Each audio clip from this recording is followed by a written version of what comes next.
All right, welcome for joining us for the Wayward One session 75. It'll be five. Yay. Excitement. All right, so the previous session that we ended up getting into Felgum. We ended up saying, hey, we want to go down into the Dragon Hoard, the actual area where the treasure would be that we were kind of spoken about, or to have almost discover for ourselves. We want to try to trace back those steps and be able to get at that loot. We end up coming into a room referred to as the easel room. And from there, we had to investigate and try to figure out what exactly was going on. Not only was there was this giant kind of encyclopedia of pretty much all spells. I'm not going to say all spells, but pretty much there in terms of the amount. But all these spell books, right, written by scribes and scholars and wizards, right, that created this library inside of here filled with these tomes of this knowledge to be able to work these spell books and create spell scrolls is kind of what they were doing, right? So they were grabbing spell book down, they would do it. Now, the library functioned a little bit as a bag of holding, almost like an interchangeable interdimensional space, where if you casted a set of magic that was specific to the volumes there, all of a sudden it would shift to another school of magic because it was a very small space. There wasn't a lot of room. And in that dome, as it kind of reached, you have to have a conservation of space because some spells would be copied over because these were like independent spell books of like wizards and scribes, even donated perhaps, right? So you got to imagine that there'd be dozens and dozens and dozens of them. And in order to kind of preserve space, they created this magical space to be able to trigger and have all the volumes of these spellbooks. The easels, you got tripped up because you're kind of thinking that that had something to do with the easels, but the easels actually far simpler than that. Inside some of the spellbooks were clues, in fact, centerfolds of these imagery that kept being repetitive in nature, and those most likely were communicating the need to be able to paint those to draw them, right? And so you took that and you said, okay, this is something we can do this. You got it onto the easel. And you were successful the first time around. And as soon as you did that, you were kind of slurped through, as I described, into the Chamber of Colors. And the Chamber of Colors was a struggle for this party. All you had to do was form primary, secondary, and tertiary colors. And that took quite a bit to figure that one out. I think you all really got onto the idea that paint supplies would not be replenished, like the actual colors and mixing would have difficult, if you use them, they're not going to come back. But voila, those small jewelry boxes filled with the vials of colors, as soon as you depleted the ones that you used. So you're able then to get through that, and then you fought that demon, that fiend, which was referred to as a Hezro, and then which had a bob, right? Bob the heads of down. And then you fought a creature inside of a kind of hellfire prison, a very trapped almost space. And from there was magical items that the creature was not protecting. The creature was just almost like trapped there as some sort of guardian for that, and you chanced upon them, as well as those little imps that wanted to eat you. We had massive rolls for critical hits, massive radiant damage, massive smiting happening, and that creature stood no chance in the wake of your attacks and was defeated promptly, turning to ash and fire and disappearing to that little pile of it. You then recovered a Staff of Power and a Robe of the Archmage. Two very powerful magical items, and you handed those out. Now, we then went to the second easel, and from there, we failed. And in fact, we have covered that we only have one use of these paint supplies left. And so we're trying to figure out if do we need to recreate them? Do we need to just maybe we only got one use? We got two easels, so we got to pick one, that kind of thing. Now, this was a creature known as Rakshasa, and they were a fiend. So again, you were detecting this with your primeval awareness when you landed on the island before. And they are someone who is almost like a magical wares trader that kind of portals in, very elaborate type, and they were essentially, in the time of Felgum, they actually stole things. And so for their penance, they were trapped here. And in order to free them, you had to perform a song. And of course, we did modern day song so that our dear Lucas could sing for us. And we released Ragthusen was what their name was, from their prison. And from there, they rewarded you something from the past, which they had taken, and something that they presently have in their repertoire, which one of which was extremely powerful of an item, tome of that clear thought, right, which increases your intelligence. And we talked about splitting that up, right, one and one. And then the Mark IV manuscript. And that most likely is what, and we kind of understand, is when we went down to the labyrinth, right, we just had like blueprints that were really like thrown about. They weren't really directing us in how to make one. And it stands to reason that this creature actually took one of the manuscripts, right? I'm not saying that it took the manuscript. I'm saying to take it one of them, right? And so they were able then to give that, that knowledge to you, that manuscript to you, as a reward from freeing them. And of course, you all wanted some more things from them, but this creature, being a fiend and devious as they are, had a bargain in store, and it did not work out in a good deal or a deal at all. So we are going to be back in the easel room, and that's kind of where we're going to go ahead and start, because we're going to be teleporting ourselves out of Ragthusen's prison after playing the musical instruments of portable form on that central platform, which is eerily similar to that of the Hellfire prison. And we are going to be starting our session back in the Dragon Horde's easel room. Of course, I have the kind of colors, right, for the spell books, right, and that sort of thing. And that should give you a little bit of a marker of what the volumes are positioned. The two easels that you haven't done are the ones on the west side. The one on the bottom is the one with the 3 towers of Felgen, very elegant, beautiful scene. And then the top left is kind of this cavern, blackish with spires, with a hint of red undertone. It's almost kind of like coming through the canvas. So you have your choice at this point. Is it possible to make some sort of check to see if we're able to replicate this? Yeah, so this would be using your alchemist supplies, right? In order to see, hey, can we grab some reagents and perhaps create these paint supplies that they're using? 30. Not too shabby. It's a hell of a check right there.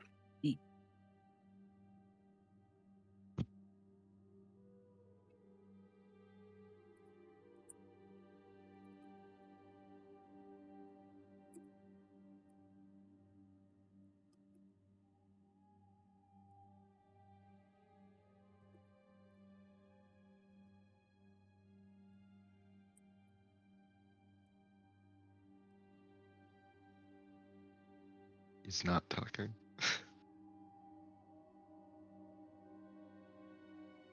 All right, so you understand that these paint supplies are actually pretty rudimentary to make. They just require a vial of aberration, some aberration energy, to be able to kind of enhance a spell that's being kind of created independently. And so you're almost tapping in to that in order to create the pigment. And of course, there's other reagents, but these are all pretty rudimentary, just to kind of give it some more color, perhaps some more vividry. Really, at the core of this is using things to create the spell that would be put onto the paint supplies. And for that, you're able to probably grab a mixture, of variety of things you have in your kit, your alchemist supply, or your herbalist, right, that kind of thing. Yeah. And so you're able to make it. As luck would have it, I actually have all of the required things, so Wow. we should be good. No choices here. As long as we can paint. As long as you can paint. Choices are irrelevant. I mean, what are the odds that I'll roll another nat 1? Don't answer that. Yeah. Oh my god. Well, 1 in Rip. 20. Let me go find some wood to knock on here. I have proficiency in calligraphers if way to go. Hey, Yeah, there you go. Remember Yeah. Remember guidance.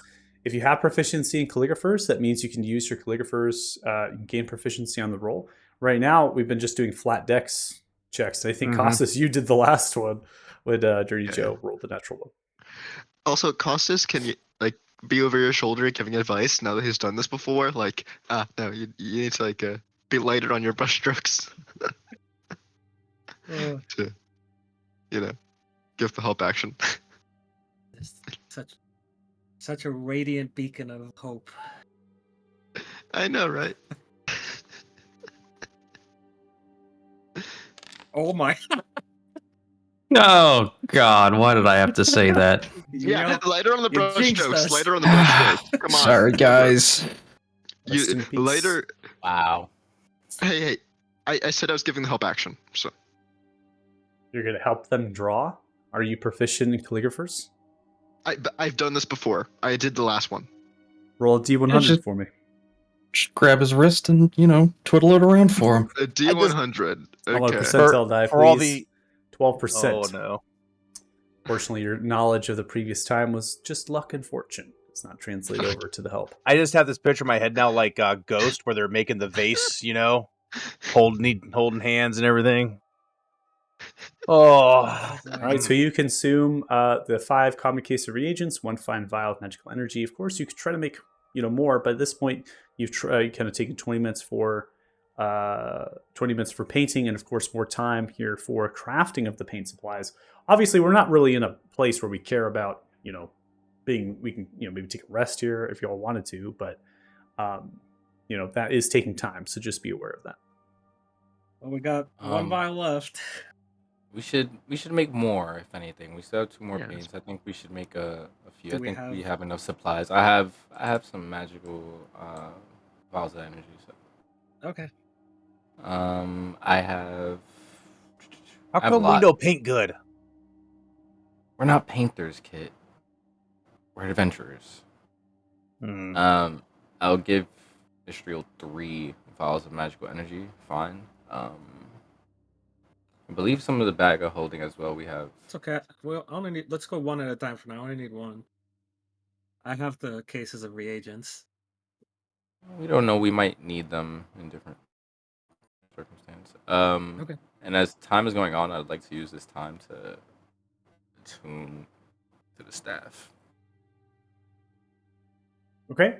Yeah, I mean, you can definitely do that during the first craft of the paint supplies, but you can kind of combine that into the second crafting of the paint supplies here, for sure. I'll go and advance this Since time I'm not clock. doing anything with this. I'm sorry, Michael. Since I'm not doing anything with this, am I able to take a short rest to just roll a couple of hit die? Sure. Who wants to take a short rest that's not actively working on the project? Jay, raise the hand. I love it. Good use of the hand raise. Thank you. All right, so I have Othal and Kit. You taking one, Casas? I literally don't have anything I gained from it. And then Yeah, me Dirty neither. Joe? Nope. Okay, so just Nah, he's good. all right. Coming in. Prompt you both for the short rest.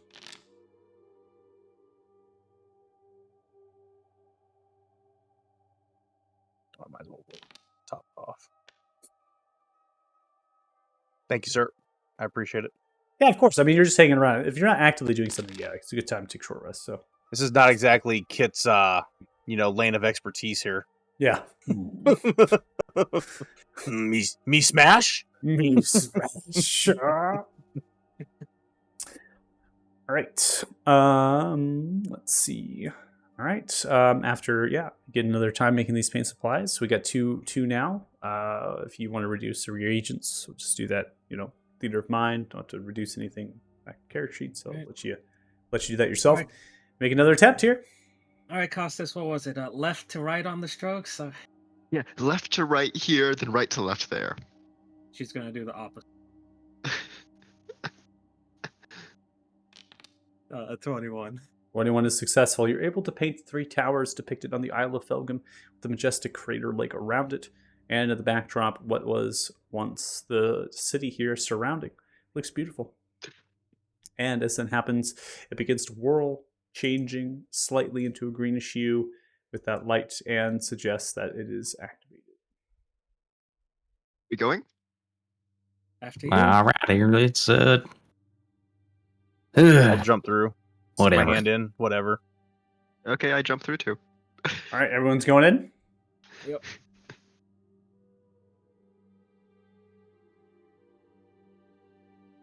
I hope we don't end up just like falling.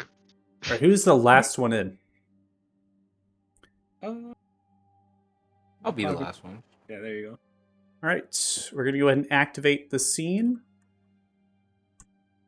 I need you to make a dexterity saving throw, Thala.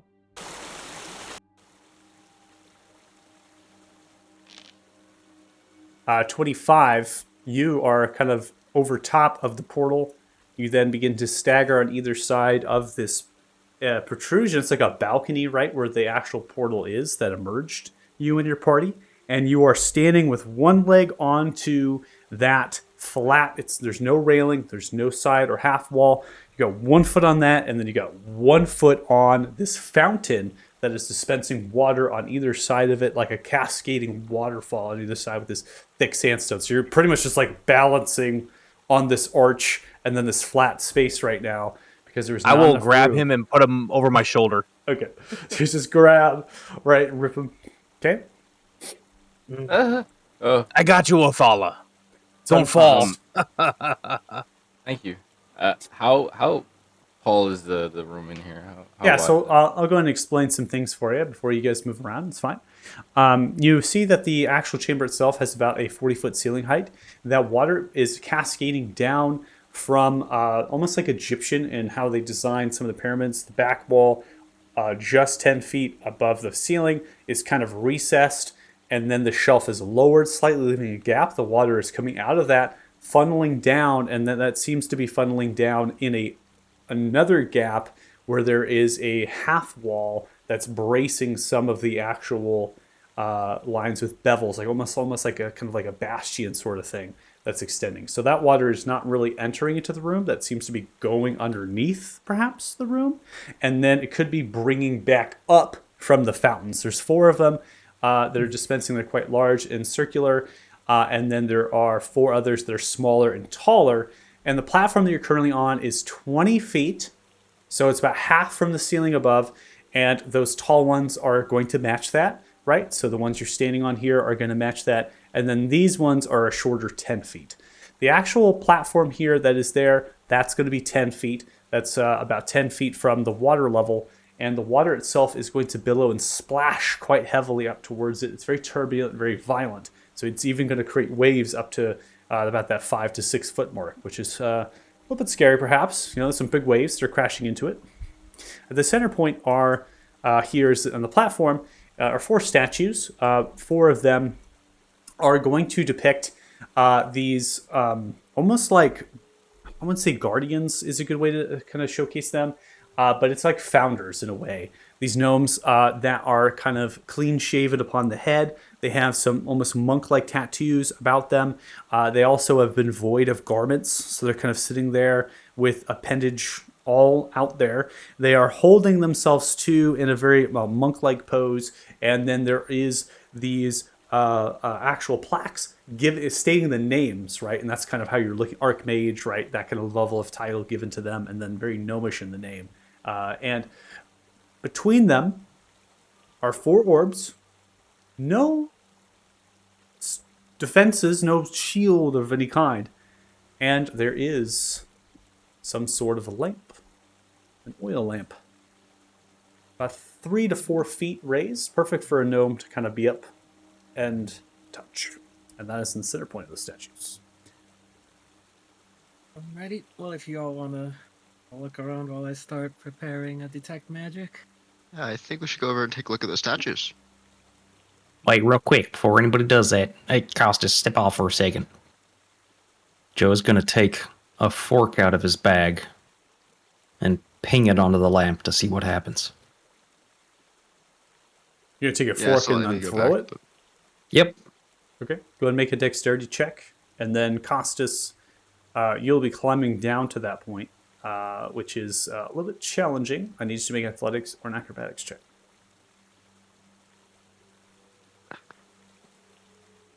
There we go. Okay. Costas, you're able to get there. Natural 20. Send the fork. Lands into the gold oil lamp.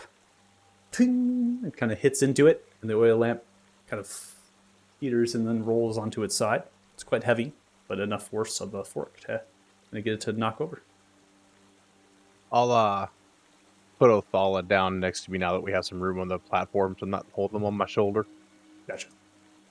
And then ask if he'd like me to help lower him down to go inspect everything. There's some colliding with stuff. I don't know why. It's probably. I think this is elevated, is why. Let me see. Oh, yep, I do have a wall segment there. Let me go ahead and remove that real fast. That was supposed to be on the back side here. I'm popping off a divine sense just cause.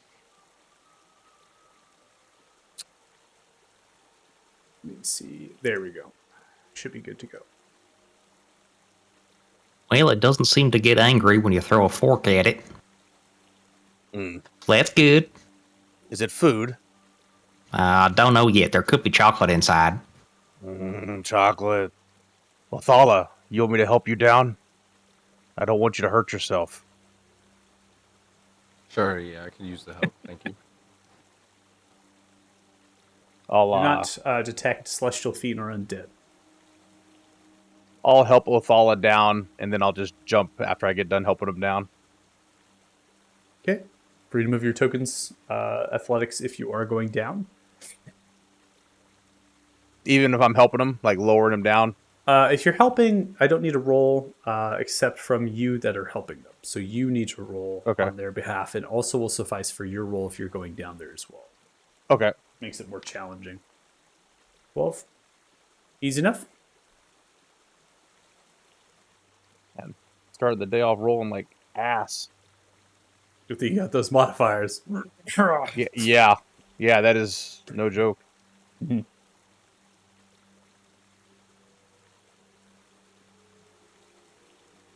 Kit will reach out and poke the statue in front of him. Okay. It's made of sandstone. It's been chiseled. It's quite nice on the hands, and the rock underneath you is rough, but it's made out of the same material. It seems to be kind of embedded, so most likely that this was one solid piece of sandstone that was chiseled away. I'd like to get a list of all the names on the plaques, see if there's any commonality or pattern to them. Already described to your party, the commonality is that they are kind of archmage, professor, head professor, wizard of Felgum. So I don't think that providing you the names at this point is going to be entirely helpful. Just know that they're ones that are going to be the founders of Felgum. Okay, so there's no they don't seem like made up names. That's what I'm saying. No. Okay. Michael, I might have names are missed made it, but up. did you describe the this? Is this just a map feature or this back gold piece on them? Did you describe that and I missed it? So yeah, I described those are the golden orbs. They're held into a mantle, and then a solid gold kind of pole is extending into the sandstone. These were the same kind of ones on the Hezro that Bob, right, was imprisoned by, that generated kind of a force field like a shield, right, that wall of force. And then addition on Ragthusen's prison as well. But these are not energized. They're just giving off a faint yellow light here. And there's no actual barrier, it seems. No glyph warding kind of rotating around. And of course, the fork went straight through it, which you saw. So. Yeah, okay. Okay, yeah, let's wait until we can get some magical scanning on this thing, and then... After 10 minutes, the tech magic will go ahead and ping off, and it does appear that the oil lamp is magical, as well as the 4 orbs giving off the faint yellow light. Type of I say we just grab it. I mean, that's just that. we're not going to be able to leave until we do, right? There's not really anything else to see a do in way here. out. The yellow orbs are going to be abjuration, and the oil lamp will be a combination of illusion and abjuration magic. Illusion, yeah. Okay, so I don't think we should touch it. I think we should maybe have a familiar or a mage hand or something. Let's just not touch it directly if we're gonna move it. Also, have any of you ever seen the famous play, Indianus Joannis? I can't say that I have. Is there a lot of song and dance numbers in it? Yes, actually. But Never did care for musicals myself. I'm just saying, this room is filled with a lot of water, and I'm worried that when we remove the lamp, the water will start filling up. Hold on, the lamp was floating, right? No, it's just placed. It was just on a pedestal. It's on Okay. a 3-4 foot piece of platform that's Pedestal. slightly raised. Yeah. Those. So maybe And we on should its like side. put a little it's on like its side, weight on the pedestal as we remove it, so that way it doesn't set anything off. It's already been moved by the fork. Well, Yeah. slightly moved, not very much. Now that it's been mentioned, did the water level look like it rose? Anything happened when Joe hit the lamp? No, it's just it's turbulent. It's moving the water. It doesn't seem to be filling more than it is currently. Fine, Costas, I'll show you. I'm gonna check for traps. This should be good. Roll nat 20. We make an investigation check. I would actually laugh. 13. Not horrible for him. You don't see any pressure plates by the eye underneath the oil lamp. You have an understanding that it's made of the same sandstone material, chiseled and refined down to be elegant looking. There are perhaps mechanical inner workings underneath this based on the fountain and how it's kind of pumping water upwards, right? Because it's kind of like going down and then coming up. That might have some implications of a trap, but right now you don't see any sort of pressure plate or anything that would trigger that trap by removing the oil lamp. It's totally safe, Costas. All 4 of those orbs and the lamp have defensive magic. Yeah, defensive magic. If we're gonna touch it, can we at least touch it with like a familiar or something? That's why I have this. Conjure a mage hand. Well, what's gonna be this time, Costas? You're gonna summon up a yak? Okay, you know what? If you give me a few minutes, I can summon up a rhino or a wolf. You want a wolf? I mean, it's an enclosed space, so generally the bigger the better, right? Yeah, That's the usual MO. Yeah, that's logic. It's just you act like you want to take so many risks and do so many things, then when it comes down to it, you just chicken out. I like necessary risks most of the time. Sometimes unnecessary risks are fun too, but most of the time, necessary risks. I'm don't sorry. see- All I heard was "Buck, Oh my god. buck." That's all I heard, Costas. Can I make an athletics check to throw him in the fountain? Oh. Make athletics check to throw him in the fountain. Please. Oh, There we go. my god. Well, like to be more specific, I'd like to grab him by his legs and like flip him over into the fountain. Wow. That is crazy. Hold on. I do want to put this down. And let's go ahead and get this Oh yeah. abyssal chicken. Apparently that's a creature. I was looking Oh for my chicken. And God. I found abyssal chicken. I think you might get a kick out of it. That's Um, hilarious. So you will be going to initiative. Kit cannot be surprised at all. So being a Oh, barbarian that sucks for you, huh?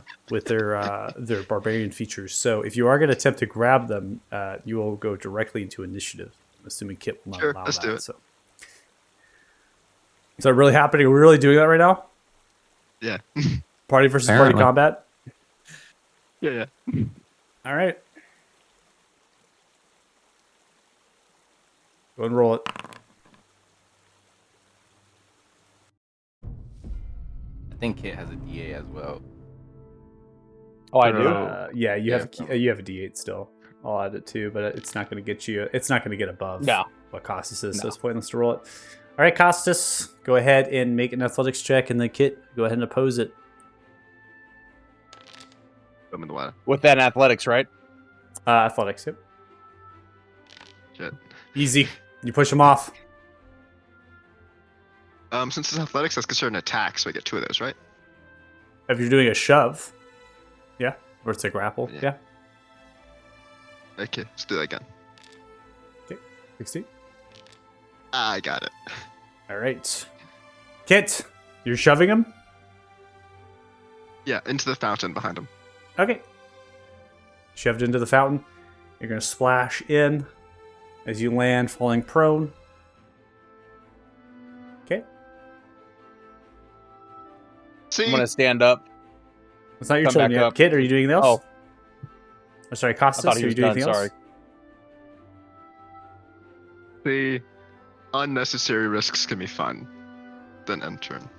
All right, going to end your turn. Kit, what are you doing? I'll stand up. Walk back over to Costas. Not even worth my time. I'm not going to waste the party's time here. And I'll walk back toward the lamp. All right. State of combat. And I will end my turn there. That's up to him. I'm not done in combat. I just want to shove him in the pond. Is that really necessary? Come on. Apparently. No one calls Costas a chicken. No one calls Hey, Goss we're a done. chicken. Hey, I was just And a proving business him trip. wrong. You know, it took me rolling a 2, by the way, Yeah. for him We to have beat the me. same modifier. All right, if you are all We do. done pushing each other around, let's get back to Whoa! this lamp. What do you mean, you all? I didn't do anything. Not physically. Kid is a master of mental warfare. I'm sorry, but I can't just leave Kit here insulting me, okay? Like, come on. Are we using some magic thing to do this, or are we doing it ourselves? Yeah, we're gonna use magic. I think we should get back to the balcony or away from this when it happens, though. Hmm. Yeah, I'll go You were always stand back on wise, my I'll follow. platform. Is this a like a It wall helped you me. can stand behind, Michael, or is this This just like a it is a something wall. small? It is a wall fountain. So it is a piece of sandstone that is upright vertical at the same height Yeah. that the platform is. On either side, it is Okay. dispensing water like a waterfall. So I could like duck behind it to instead of taking up room on the platform here. Yeah, but then For cover. you'll be in the water, and then you will figure out how deep it is. And then you will die. Oh, good. Okay, good. I may not die, but yeah, good point. Othala, do you need a hand up again? Or are you gonna be okay? No, help. All right. I'll do my you know when you give somebody a boost with your hands together and they put Yeah. their foot in it? Kind of. I'll do that for Othala, but I'll kind of accidentally maybe a little too strong, you know, to give Ooh. him a cheerleader Yeah, cheerleader to throw up to the top there. I like it. I won't have you roll a check for that. It's fine. Little flavor. We'll And flavor. gracefully glide down and land. Nice. And I'll just instead of going on the platform so there's room, I'll just move over here away Okay. from it. So, Actually, Kit, if you could come back to the balcony, instead of, I don't know what's gonna happen, rather put up some defenses for us. It's better if you stay close. So Yeah, I you're think good? I'll just be like grappling onto to like the side of this balcony.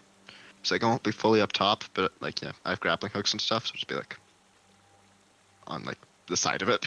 Just like halfway up.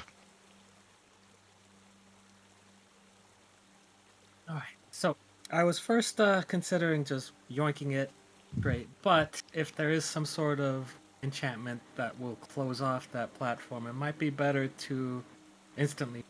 So, what if you have your familiar grab hold of it and then can vortex warp it and the lamp back to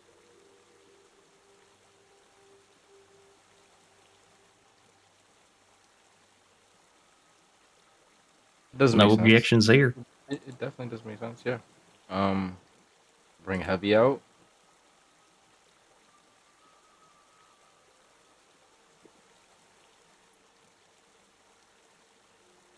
Okay, already in action. At the moment, Heavy grabs the lamp with his hand, to vortex warp him.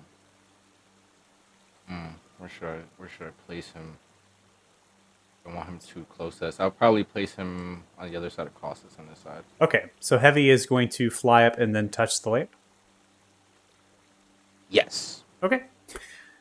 So upon touching the lamp, Heavy flutters over, touches the lamp, and then before you begin to cast the vortex warp, the lamp begins to kind of wiggle and jiggle, and then begins to grow the water around it. So it's pulling water as if it's being manipulated. And that forms itself into a creature that begins to vortex from the water underneath it. and has a fish-like appendages to its body.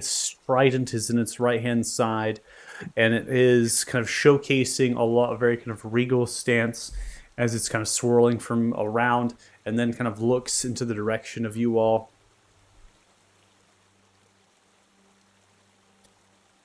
Well, not what I was quite expecting. What were you expecting? The shorter stature folks? Wizards. Gnomes. Gnome wizards. But, it's not all of you, so. If you'll excuse me. Oh, See- hold on. You got half of that right. We might not be gnomes, but there are those among us capable of magic. And I'm not a wizard, but I am actually a gnome. Birth defect, though. I'm an extra tall one. I am none of those, but I'm here. Do you have cool stuff? As they forward. Looks towards you, Costas. That depends on quite a bit of things. You know. Wizards, huh? And gnomes. And a gnome. It's not as tall as a gnome. And with what are we speaking to? You're speaking to Marin.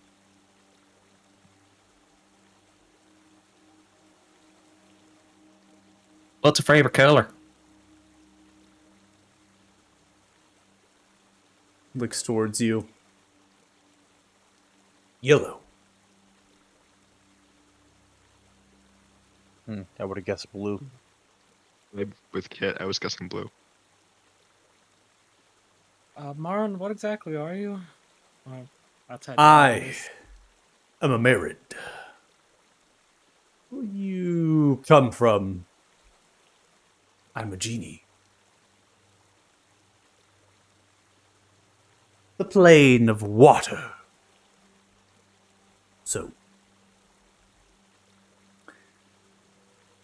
And you have rubbed my lamp. Or at least touched it. Thought you were the Felgin wizards. Let me. Right. You must have been cooped up here quite some time.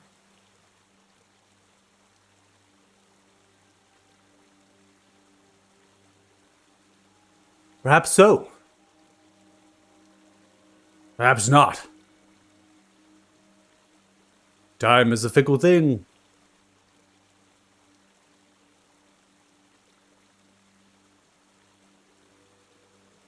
Fair point. Right, so I guess let's get down to it. Why exactly were you looking for wizards? They were the last that I spoke to. The last to find me.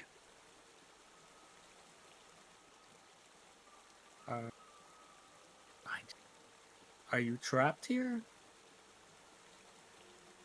In a sense, yes. But trapped is also subjective. What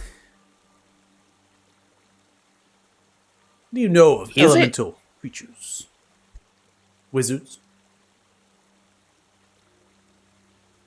Lover of treasure, tall gnome, and just here.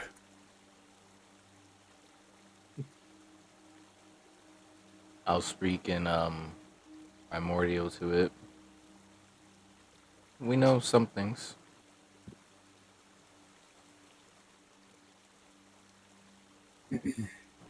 You see as it looks towards you, raising an eyebrow, and speaks in Aquian to you. Foolish tongue. This tongue is better. This is as close as I can get. Well, No, speak it's common. ancient. Don't make yourself foolish. All right. Well, we know back in common. Well, we know some things. We've seen some creatures, some warriors of your kind, I guess. Water elementals. Right. In fact, some of us, I think, have seen even bigger ones that aren't on this plane. Bigger. Hmm. The Prime. Right, that'd be the one. Hmm. And what was their name?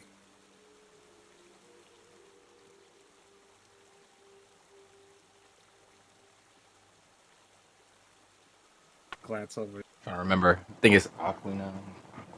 Do my notes. Was it Joe that? Yeah, Joe's spoken to his. Oh my god, I've got so many pages of notes in here. What was the name of the black one? Can I make an intelligence? Somebody needs to invest in keen mind. Yes, we Yeah. do. Next feat. The most useful feat in this campaign. Mm-hmm. We both. Dirty Joe, Thal, get your intelligence checks here. Unless you want to keep perusing your notes there, Mike, you try to find it. I will chrono shift that, please. Do I get it with a 14? Horrible. Do I get it with a 14? You're trying to use. Are you thinking about using Lucky? I mean, we've literally heard his name before. I've spoken to him multiple times. This is something Joe would know. I just forgot it. I have it written down in here somewhere. All right, Did I 15, use my 13. stone Good to find enough. Good enough. Everyone settle down. There's 3 names that you've been given from the Prime Elementals so far, and that is Tiberius. And that was what you spoke to, Dirty Joe. And then we also have Aquina, and then you have Sonus.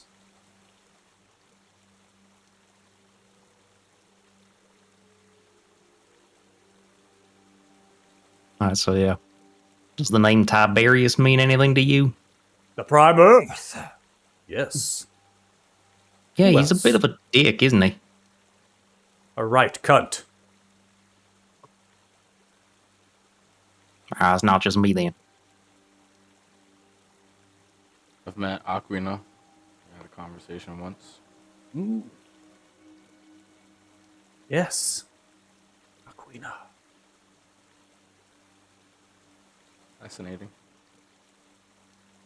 Any others?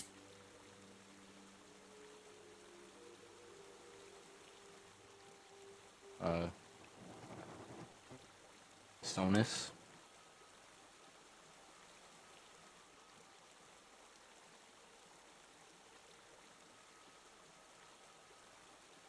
And what do you believe the Prime Elementals to be? What power do you think that they hold?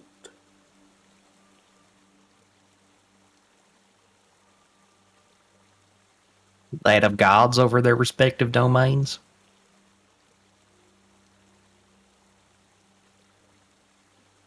Precisely. Gods. What does that make me?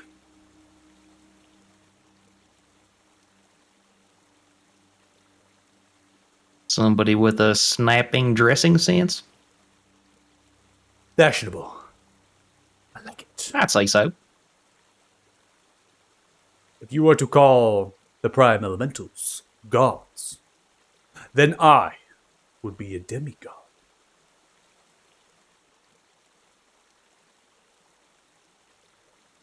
Cool. To Very play impressive. with fortune, favor, fate, using the great power of Ares, the spindle of creation, born and birthed.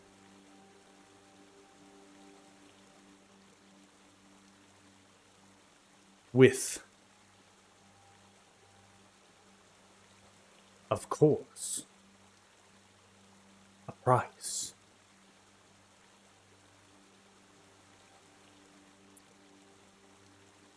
The Felgim gnomes,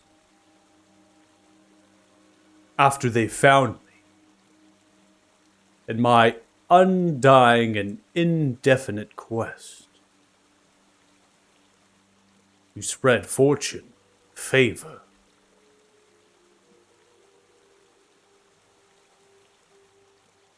trapped away in a piece of my plane. Without it, I would be nothing. For I have existed since the elementals have incurred into this plane of existence. Time is a fickle thing.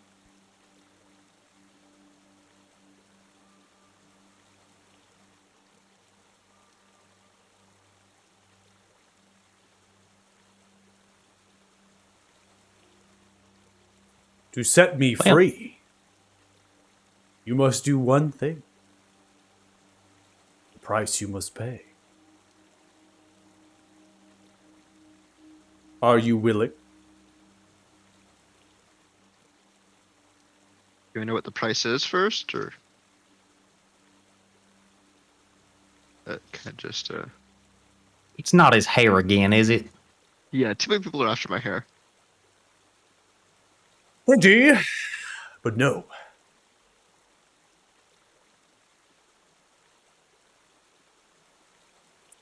And no, you may not know this price. You only need to accept that you are willing to pay it. Cool. Okay, where's the exit? Looks around. I don't know. I'm trapped in my bottle. My lamp. Do I Unwilling. feel any like Sees they will whirl themselves around. Unwilling to pay the price, then. They begin to spin back into the lamp.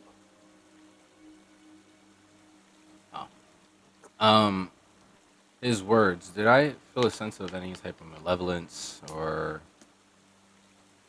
Roll insight if you evilness? want. That's fine.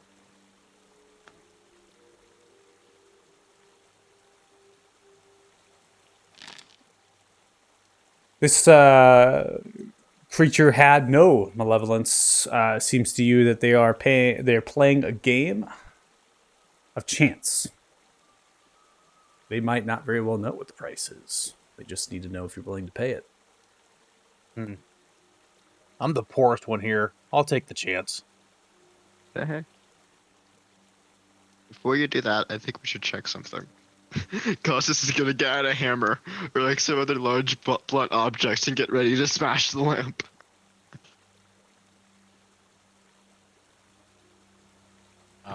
No. I don't think that's the option either, Costas. I'll say, killing stuff has gotten us through a couple of these before.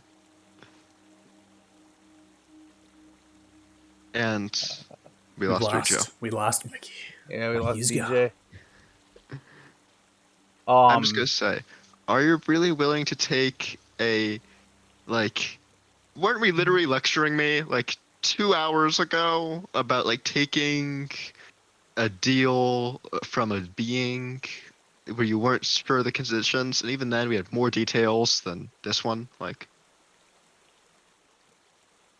No. Right, I understand that, but I don't think striking this down is the option here on this room. I think the rooms have different ways of getting out of it. I mean, if violence isn't working, you can always use more violence. I'm sure What was there's your oath again? redemption. Oh, okay. I'm sorry. My internet crashed. What did I miss? What's the deal? The Costas is trying to smash the oil lamp with his hammer. What? Yeah. I will. Screw it, man. I'll reach out and touch the lamp. I don't care. All right. You reach out and touch the lamp, and you see it begins to whirl once more. The creature, as it emerges, It is you again. How interesting. You didn't leave. Perhaps you've been I'll trapped play in your here game. hundreds of I'll years play your game. and never Let's found go. a way out. You will pay the price. I'll pay the price. Can't be that much. If it Flick is, the I can't finger. afford it anyway. And you see a spinning wheel. Grab it, they begin to put it in front of you. Spin the wheel of fate, my friend. Good luck. Ice was gambling. Go and roll D100. Oh boy. How many little bankrupt things around there? What are the odds? That wasn't a great one, depending on how it shakes out here. I guess you never know with these, though, right? Low could be good. High could be bad. That's great. Was my ping that bad? Even could be good. Odd could be bad. Odd could be Yeah. good. Even could be bad. You know, You never know. You just got to take a chance. It could be randomly distributed.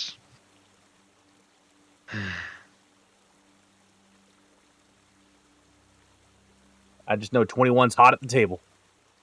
Put all your bets down.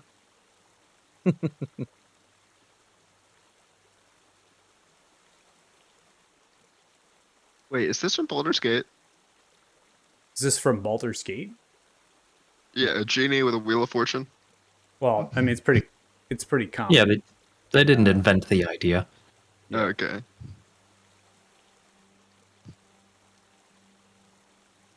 And I'm starting to think that like Costa should take a level in Barbarian. Costas, not make a good barbarian. Costas way too smart. Are we sure about that? Are you a Right. mouse? As you spin the wheel, you are polymorphed into a rat. Oh, yeah. Oh, See this okay. little rat down on the sandstone. Ah! Unfortunate favor, my friend. Okay, that's unfortunate. For this price, I give you one wish. They say, they turn around, they look down to you. They stare into your rat beady eyes. Yet you have as much intelligence as a rat. Voice of this elemental echoes throughout your thoughts. Wish, my rat friend, wish. Tell Are you me, aware of this Jesus, polymorph? man. what is it that you desire? You did not cast. And I have polymorph. the- Simply was that it's just changed into a rat. Just change. It's Okay. in your. I mean, if you're a wizard, right? You'd see it and be like, okay, Yeah. polymorph or something. Yeah. And I have the intelligence of a rat, and he's asking me what I wish for. Correct. And the obvious Firebolt answer is at the rat. cheese. Yeah, but you're not a rat. You only have the intelligence of one. You're still Kit.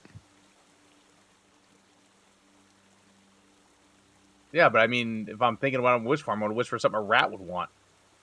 That's the thing. Yeah, you're still Kit. You just have the intelligence of a rat, and you're in a rat body, but you are still Kit as like a brain. One time I'm in a phone call, so I'm gonna be AFK just for one quick second. So like, what I like to think of this is like, what would Kit want, but like boiled down super simply. I mean, it doesn't take a genius to want lots of money. Yeah, that's the thing. Like, it doesn't take a genius to want lots of money, or like, yeah, I want to be super strong. That's something a rat could want. Like, it's just that now it's more aligned with Kit's values because you know you are still Kit, just not in the body I of a mean, rat. Kit doesn't give a shit about money. Super there's, strong like- would be cool. Maybe I'll do Yeah. super strong. Like, I want to be super strong. Like, that's something Kit would ask for. Like, or like, I want to hit things more. Like, that's. Yeah, I guess I'll go. Super strong's a good one. I'll go with that. I want to be King Rat. A rat king. Like, the thing is, a lot of wishes don't really take a complicated. Like, maybe I want unlimited wishes. Even that doesn't really take like a big brain. That's like fucking 7 intelligence minimum. Yeah, Rat has like I think 2. I really wanted to. What is that? The deck of many things. The card Oh, Oh, man, yeah. that would have been Yeah. great. Oh, I'd have so much fun with that. I'll be That could honest. be The fact that they say this is the bad option, it makes me want to spin the wheel. I just like that's the thing. I always am like, you know what, this is a bad idea until I see what the options are, and I'm like, you know what, this is a good idea. This is a good We don't we know don't that this is know. the worst by Like you said, any we stretch don't- of the we We don't know if imagination. this is a polymorph or if this is a true polymorph. We don't know that difference. You know He could what? We literally can be always in a rat reverse body. it. 'Cause was it There's true? fish. True polymorph. If I stay that way for an hour, I stay in that form or something, right? That's why Israel is going to try and just firebolt you. Just thinking it's like a polymorph and that the genie's trying to pull a fast one. If you kill him by Fair. mistake, we're gonna be a little bit upset about that. If you die in rat And form, he you will die go- in real life. he will- You die- He reverts back to his old form. after I the mean, a rat polymorph. has probably what 5 hit points of max. Maybe. I think less than That's that. like the amount a normal Yeah. civilian has. I'm only a bet a rat doesn't even have 2. If it's a normal rat. Like the fact that this is like the worst option kind of comforts me since I was like. Yeah, we deal just with went over this- that. We don't know that this is the worst option. I mean, they said unfortunate favor, and I was thinking like we'd have to go kill someone or some shit. And I'm like, okay, I'm No, more- I kind of saw this coming. I saw this coming completely. I mean, sometimes you gotta take a chance, right? I was thinking maybe a card game in my head, or like. Ooh, that would have been fun too.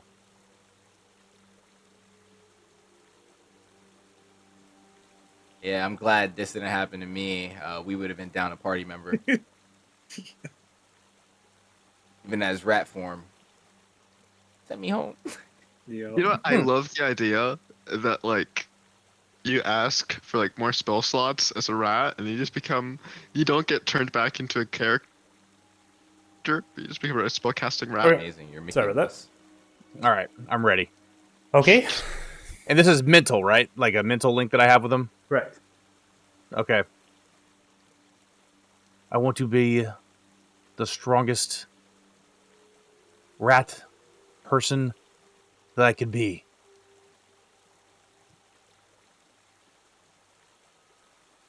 And so it is, my friend. You shall be the strongest rat you can be. As they flick, you see as Kit in their rat body becomes grotesque, riddled with muscle, growing wildly out as they stand on their hind legs, absolutely mutilated with veins and musculature. Stay strong, my friend. Stay strong. Like a Whoa. 20 strength rat. So we know what he wished for. That's well, it's probably not that great for his little heart now, is it? Maybe the his heart is grew strong. with I wish hope I so. could like a rat. Watch him lift it.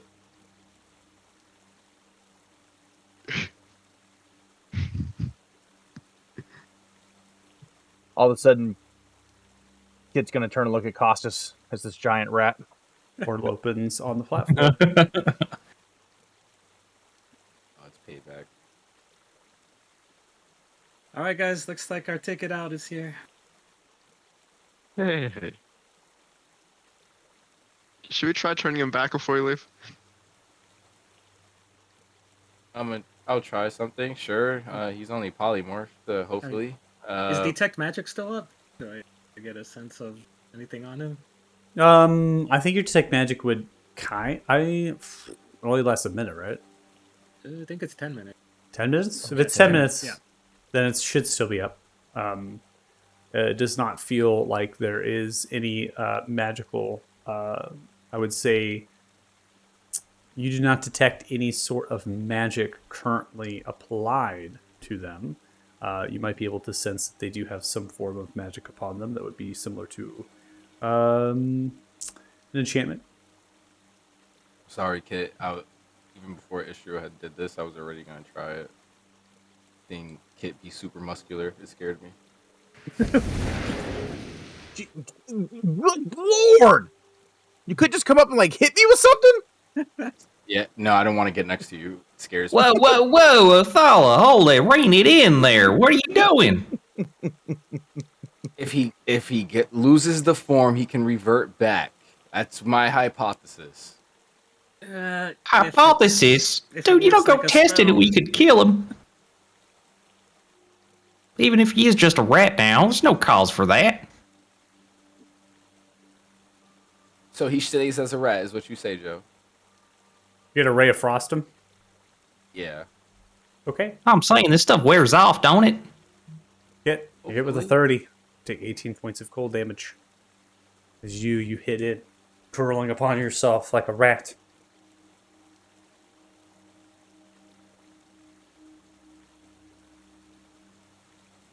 You see that? Did you just kill Kit?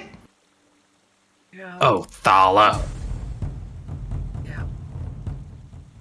It's not an actual. First death polymorph. save from the rat. Oh no! One step closer to I'll death. bring him back. I'll bring him back. I'll cast Cure Wounds on him. I'm sorry, Kit. I'm sorry.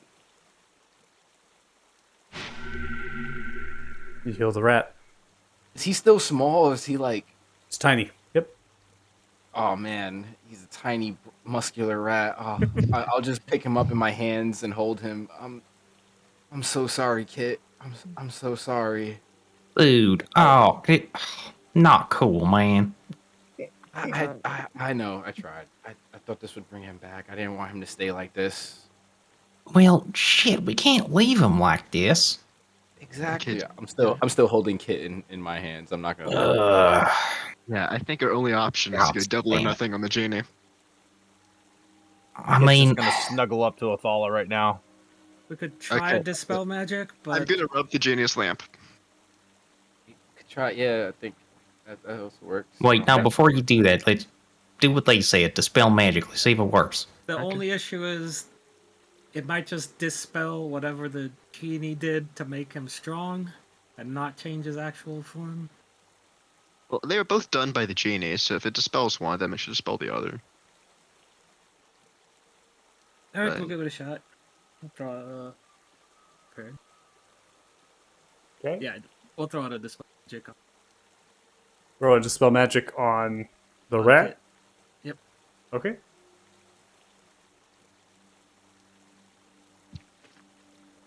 Go ahead and give me your roll after you cast the spell.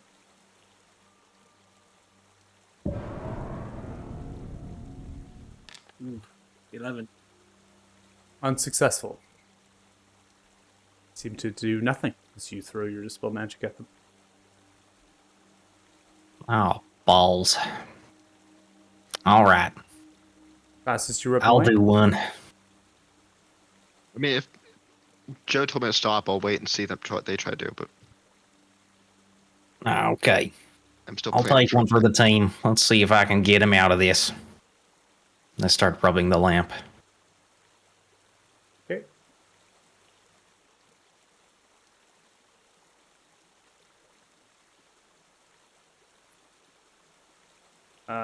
Looks like I'm gonna move you off. I can't select the token underneath you. Hold on. There you go. You see as you rub the lamp once more, rotates and rolls itself outwards. Puzzled. Still stuck? Are we? See as they look. Greenish portal on the platform. Here's not. Friends in high places. Or perhaps you have a means to leave. What's wrong? How long does he stay a rat? The price has been paid. Game of chance has been played.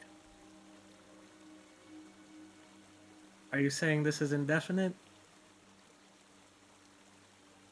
Fortune and favor come with consequences. There is always balance. Place on one side of the scale, another needs to be filled. Your friend has played the game. And they are a rat. A strong one at that. The Show me greatest, the wheel. strongest rat to have ever existed.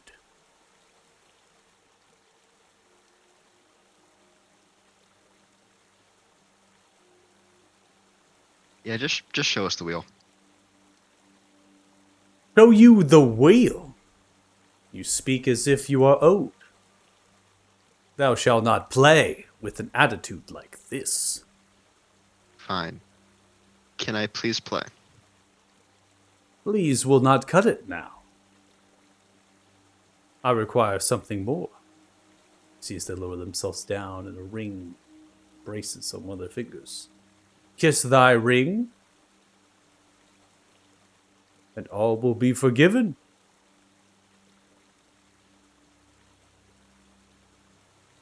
Costas kisses the ring.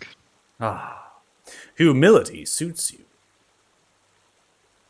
The wheel, my friend, the wheel. You see as they summon it and they begin to hold it in front of you. Spin the wheel, my friend. Spin the wheel. Let's see how chance favors you.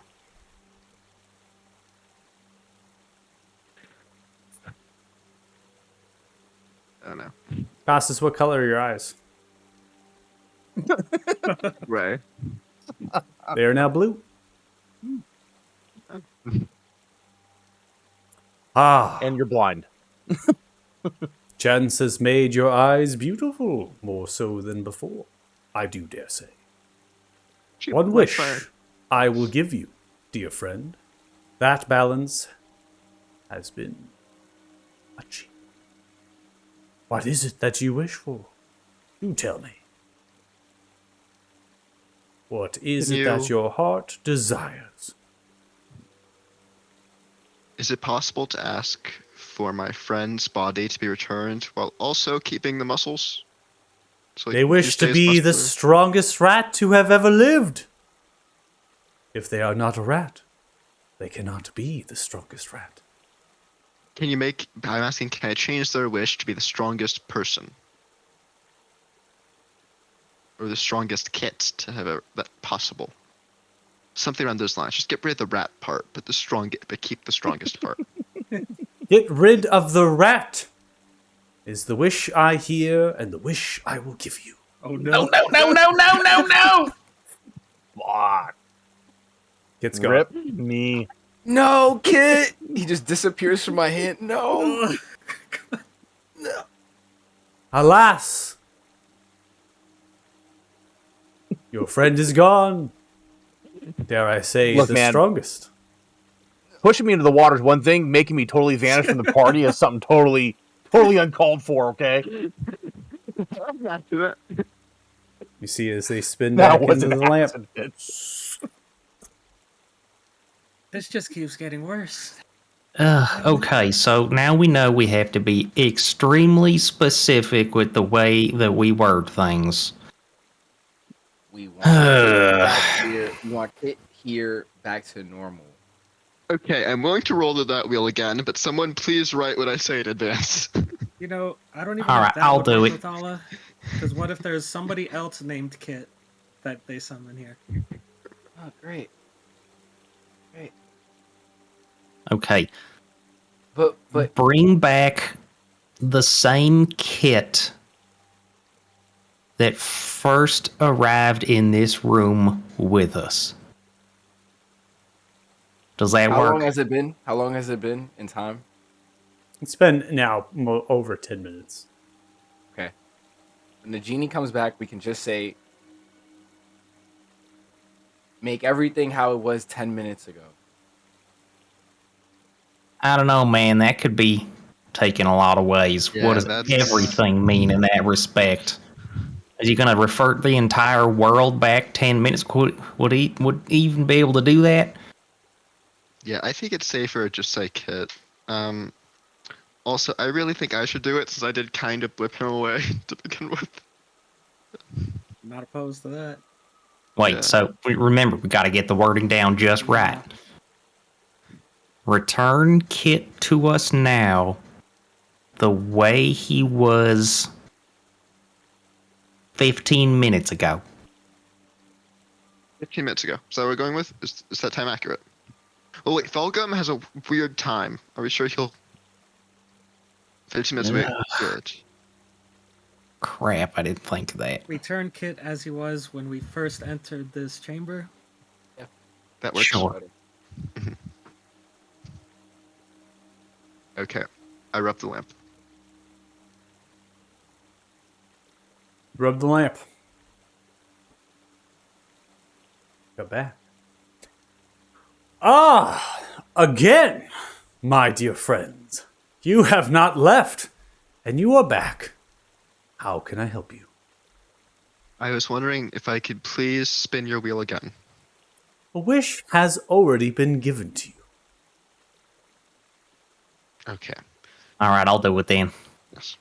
Oh, you would like to spin the wheel of fate. Yep. Are you Not sure? looking forward to it. Are you pressured by this one?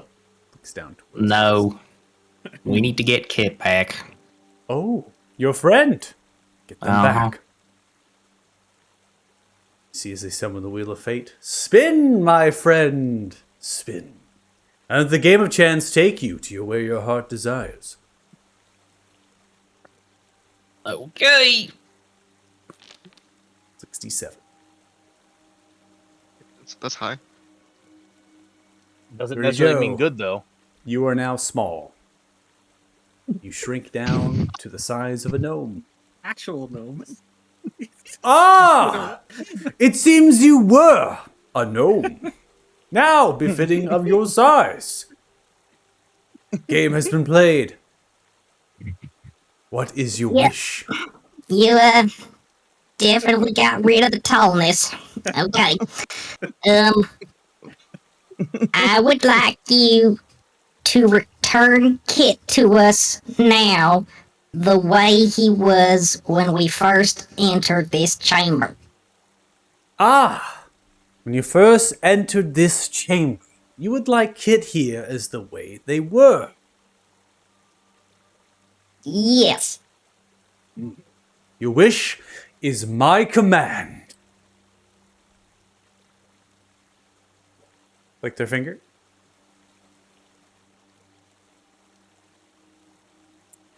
And Kit returns. You're back. Oh! Oh my god! Do you remember anything? I was so strong! You were also a rat and then you were dead. I'm Dead? I mean, yeah, that's briefly. The last thing I remember is Costas vanishing me from the party. Okay. That was an accident that Jenny did that. Let's not blame me. Yeah, so, Oh, about this, I guess I could live with it. I really don't want to risk something horrible happening to anybody else. there's take- look, there's nothing I don't think we can do here that's going to give us anything. Yeah, I agree. We need to get the hell out of here. There's magic we can use to enlarge you in time. Yeah, we'll figure it out. This ain't so bad, to be honest. Hey, kid, Yeah. toss me over, will you? Now you're a harder target to hit. Exactly. Let's go with that. Do we It'll be harder to climb Destroy the trees, though. I don't think we destroyed the lamp. No, just leave let's not mess with them Should we anymore. take it with us, though? Just in case we Definitely ever need not. it? Not But a those orbs chance. are protecting the lamp. good point. Alright, DJ Othala, come on. I'll give you a boost up. Let's get the hell out of here. You're gonna have to toss me. Maybe we Yeah, should that's try fine. to dispel Joe if we can. If not, we can figure out another way. But hopefully, not too long. You stay like this. We can try used before to- we rest for Pour the me night. up to it. Come on, Costas. used to- Help me over. I used to gnome toss will for put fun, Joe so on my I shoulders. know what I'm doing. Okay. So you grab Dirty Joe, you toss him up there, and you see the greenish portal there at the center point of the platform. You all departing? Okay. Yeah. I don't think we Sorry. can get anything out of that dude. All right.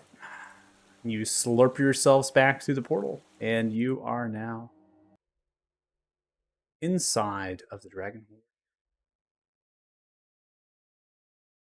So Joe is 3 feet tall. Yes, the average height of a gnome is about 3 feet tall. A little bit less than that, actually. And Costas has blue eyes, but not gray.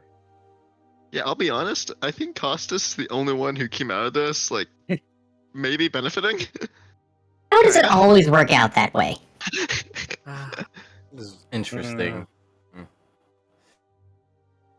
A fucking rat. Let's go do the last one. I grow tired of these games.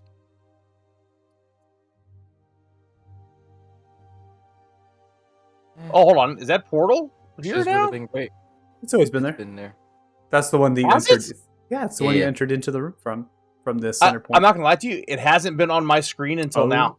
Okay. Yeah. I guess it was it loading. I don't know. Yeah, I could have just not been loading the animation. It's fine. Oh. All right. We now come to the cavern that is, spires right coming down, blackish with a reddish hues kind of coming through it. We're going to try to paint this one now.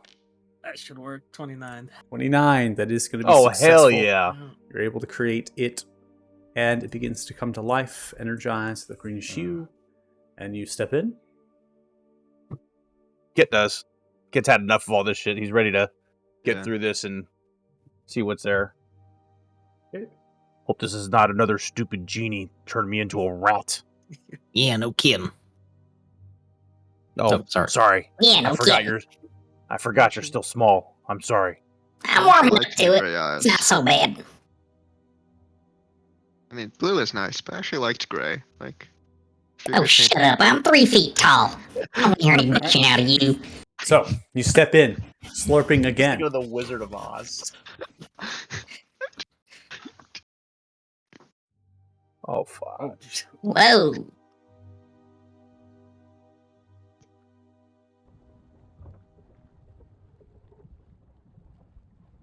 Is this the Wizard of Oz? This layout reminds me of Pac-Man. Mm-hmm. Wait, are we So back in Corvos' place? What is this? you teleport in to a very confusing place, I might imagine.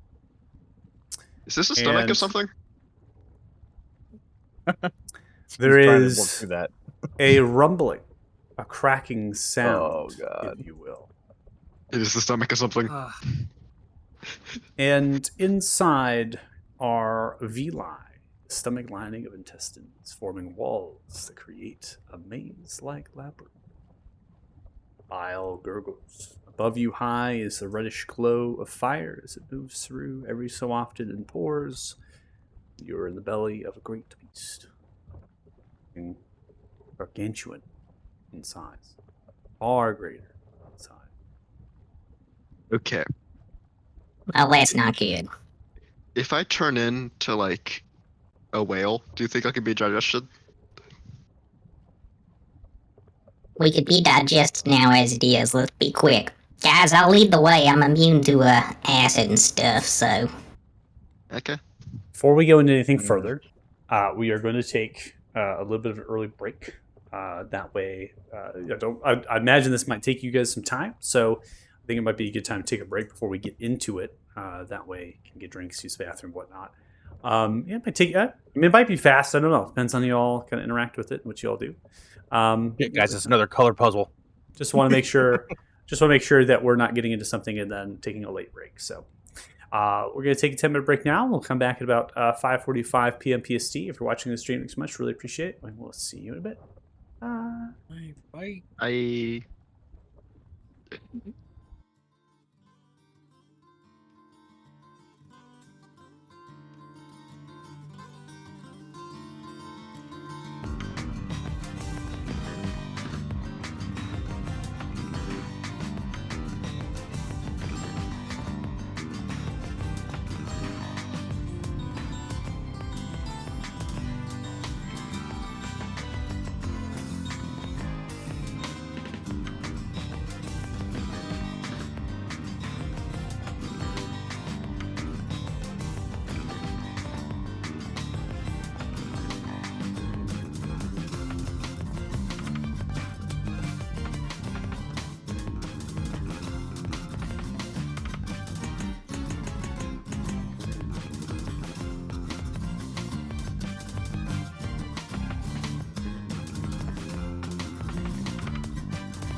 All right, welcome back. If you were joining us, thanks so much. Really appreciate it. While we watch Wayward Ones go into the bowels of the deep.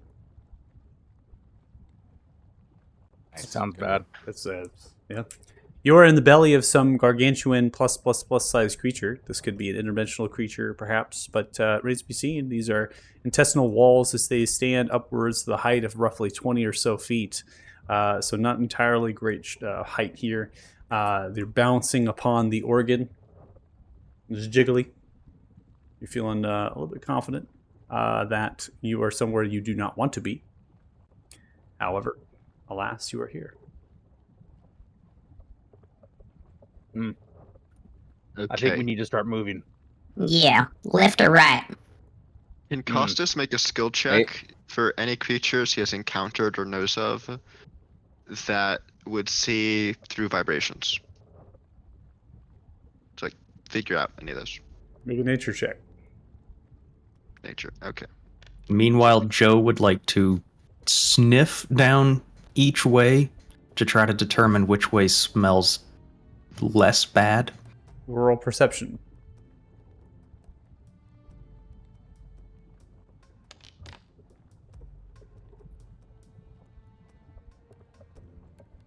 Always smell bad. They are all equally as disgusting and vile and putrid. Well, guys, Better no way smells better than the other, so I don't know. Let's go this way. Are we all going the same way? Yeah, we do not want to get split up in a place like this. The most So- creatures that are capable of tremor sense are going to be too large for the space inside of here, and also they're most burial. They kind of bury, right? These creatures tend to be creatures that bury, and that might not be something you want to do in the stomach of a creature. But they're also generally not beasts. In fact, there is, I don't think, any beast that actually has tremor sense that I can think of. Alright, stay close, guys. We don't want to get separated. And I'll don't bring up step the in the rear. goo. I'll bring up the rear to make sure nothing attacks Let's us. hang on, guys. If this is some sort of maze, the way you solve mazes typically is going along the wall. Yeah, usually you pick a wall and you follow it, whether it's left or right. Do we want to go all left or all right? I guess all leftwards. We've already gone left, so let's.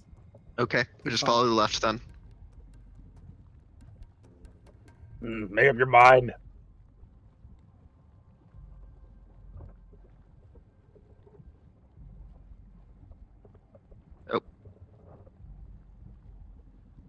Yeah, I that's studied good. a little bit more. Now that I'm seeing more of this creature. Try to What's that? understand maybe what we're in. Like, can I study this as we're passing by? See if I. Well, you got to tell your party that your party's running off. Yeah. So you got to figure that one out. Kit stayed with Nice. him. Yeah, that's all all I I thought. Hold on. The rest of the here. party's leaving us. Like, We've I'm left you behind. just looking at something. I'm just trying to understand. Okay, well, hold up here. I don't know why, guys, but I got this weird idea for a song bouncing around in my head. Goes something like, we represent the Lollipop Guild, the Lollipop Guild, the Lollipop Guild. I knew that's where you're going. You can make a nature check if you want with all. Okay.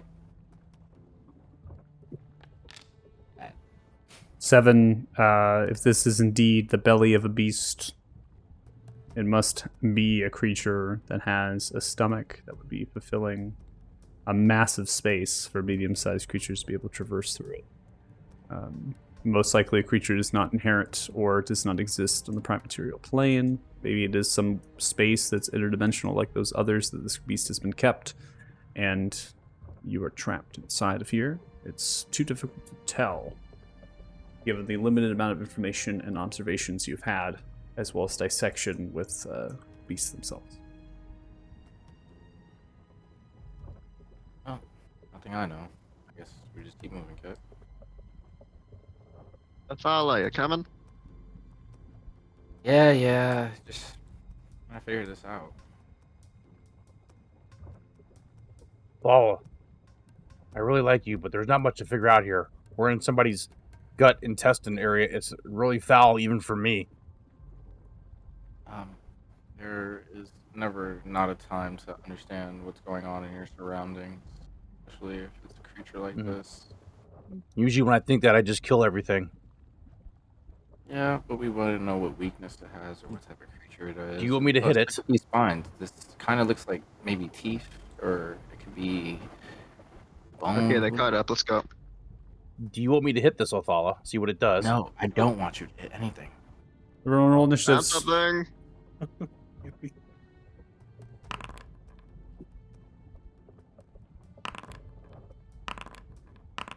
Are you rolling initiative?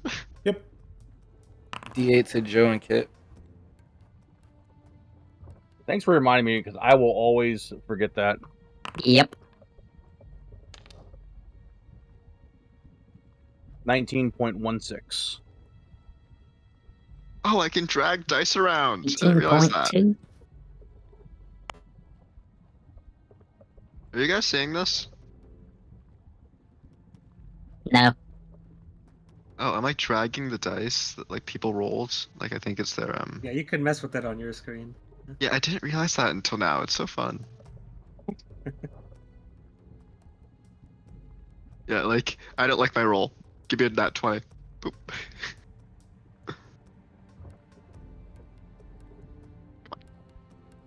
Okay. All right, we're all rolled in. Here we go.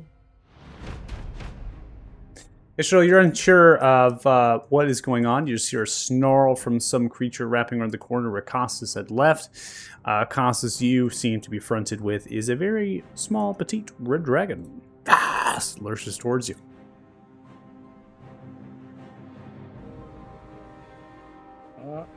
Right. Well, not knowing anything, we'll just keep going forward.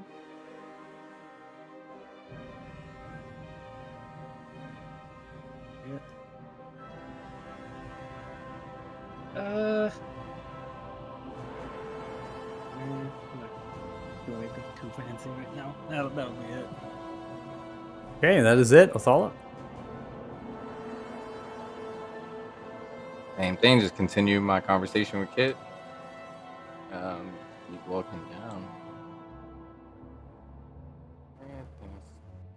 I'll be occupying Joe's space, so yep, end turn.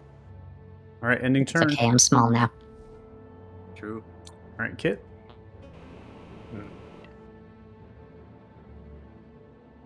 That's yeah, I mean, I don't.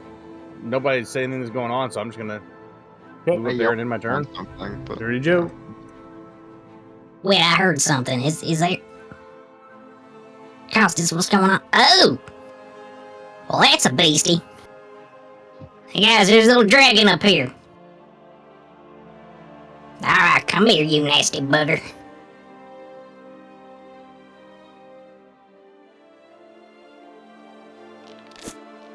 .28 is going to hit, and that will deal 18 points of damage. Snarls. All right, and then putting on Slayer's Prey for an additional 6. Next attack is 17. That deals 18.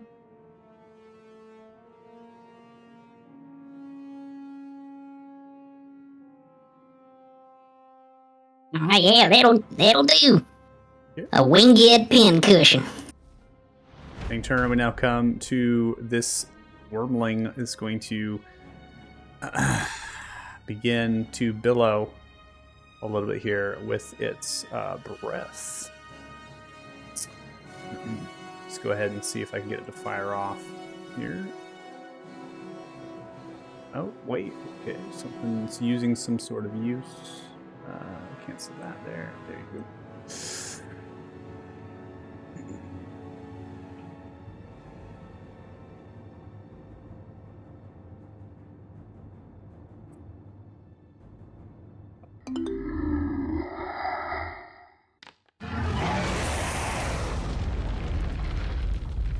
Prompts Costas Dirty Joe for dexterity saving throws. Looks like we have successes from both of you, and also resistances, 13 and 6 points of fire damage, respectively. Costas, you're in some distance here of roughly 10 feet. You see as it twirls itself wildly in a circle, stomping its feet down into the belly.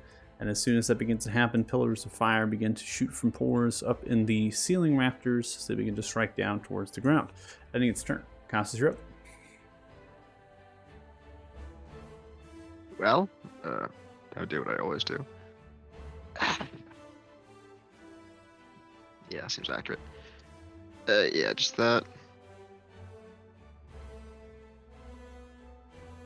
Does that hit? Or 13 does not land. let's go again. 15 also does not hit.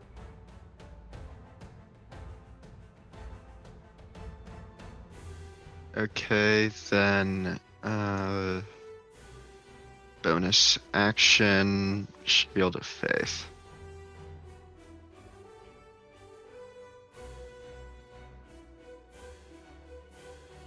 And end turn. Okay. Are you ending turn on the same spot? Yeah. Okay. Go ahead and make a dexterity saving throw.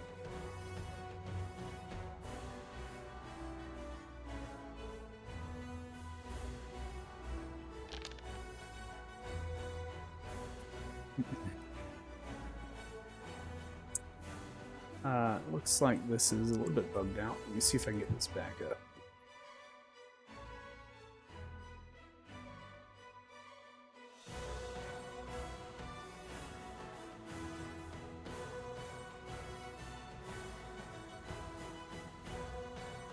I'll have to roll manually, it's fine, but I was able to get the animation. Alright, so pour emanates from the ceiling height, and the same point gargles underneath you, and fire begins to encroach. You stayed in the same spot. 10 is going to be a failure here. And it looks like you do have no resistance or immunity. You take a flat 21 points of fire damage. Prompts you for Constitution saving throw, the Shield of Faith. Alright, 19 is success. It seems, stand to reason, Costas, you did not move. And it seems that the something to do with the lair or environment that you're in not only shot pillars downwards from various pores, but also burbling underneath you, and fires kind of ventilating through of the actual surface of this organ. And that begins to steam and heat you. Inferno begins to coat as it's kind of responding to your position. And you ended your turn and did not move. Istro? Well, yep. Seeing that come from under Costas's feet is just gonna kind of yell back towards Dala Kid. Stay on your feet, guys, and move quickly. Select.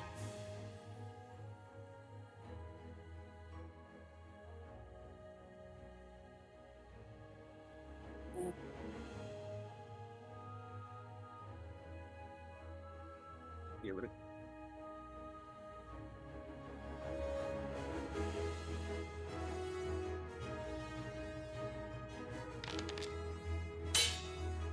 All right, 16 does not land.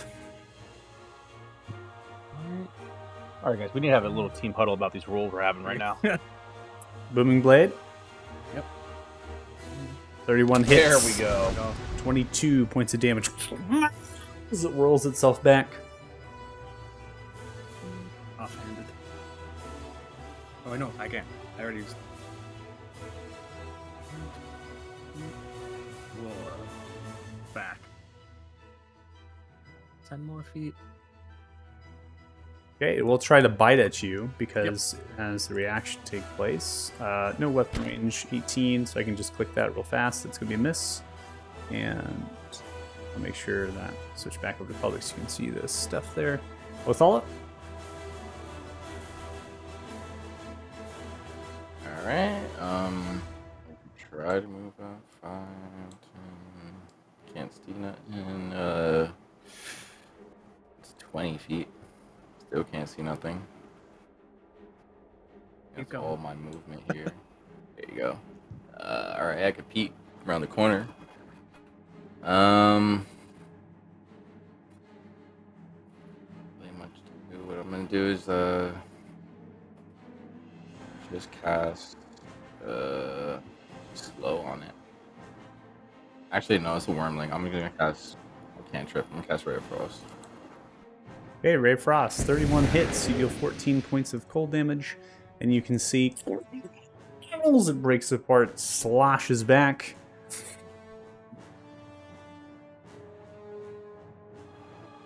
I got it. And then I'll enter. Ending turn. Kit, you're up. I assume it's over here. Yep. Well, it was. And 30.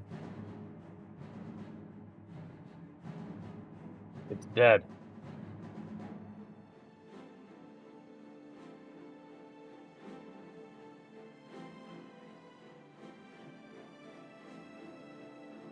I've seen that right? Yep, it's dead. Bullshit. Kit's bad, so he's gonna go ahead and attack it anyway. Okay.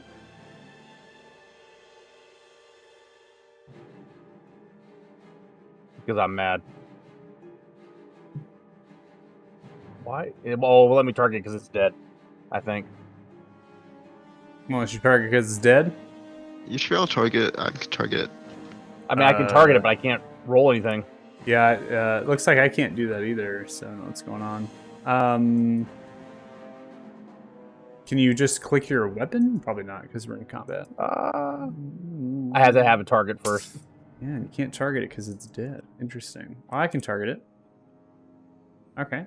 So I can target it, but when I roll, it doesn't. Yeah. It tells me you must target a token. Yeah. Interesting. Okay, that's fine. You kind of come downwards, you strike through its body. We don't need to roll damage. We know it's dead, so you just kind of chomp in away. Probably crack open its back and other parts and just kind of cleave through. Okay. I think I had 5 more feet of movement, so I'll just move this way. Okay. There's another one around the corner here. Oh, sorry. And then I'll end my turn. Ending turn. Dirty Joe, you're up. Another one, huh? Alright. Let me pop over here. Oh, I see him. He's down at the end of the hallway there.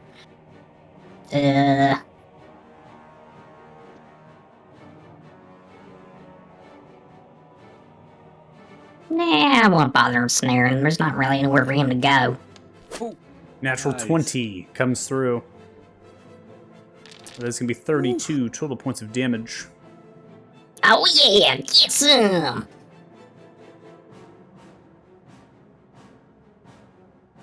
Wrong button. Alright. Alright, so the Slayer Spray, which will also be critted, will be 9 there. And the next attack 20 hits, you do 17. Alright, I teed it up, guys. He's almost down. Alright, Othala, please make a dexterity saving throw.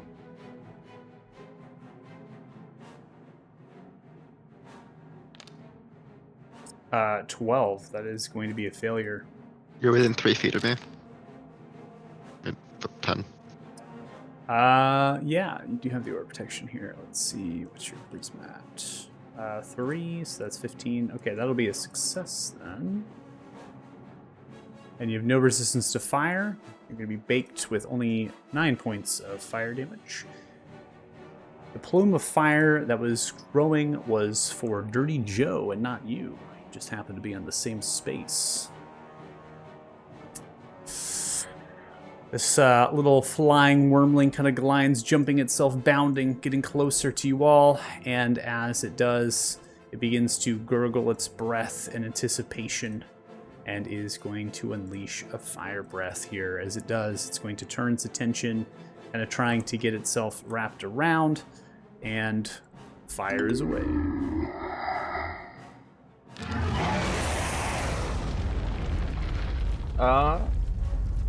This Danger sense, yeah. I can see. Yep, Okay. yep, you have advantage. Yep. You can see it coming at you. You can see it breathing. You're able there with resistances as well as halving. We have 10 and 5 respectively. And that is the end of its turn. All right, Costas, you're up.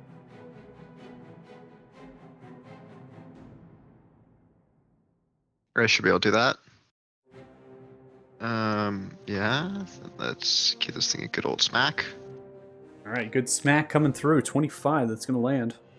I don't think I need any more damage on top of that. 21, it succeeds, not grappled. Not grappled. Oh, no. Okay. Yeah, let's hit that again. Don't think I 20 need is a anything hit, else. and you're able to crush through once, twice, bring down, and then you just pull the right flail back, and you come back around for a smash. Cool. Then I have 5 more feet of movement. I think I should at least.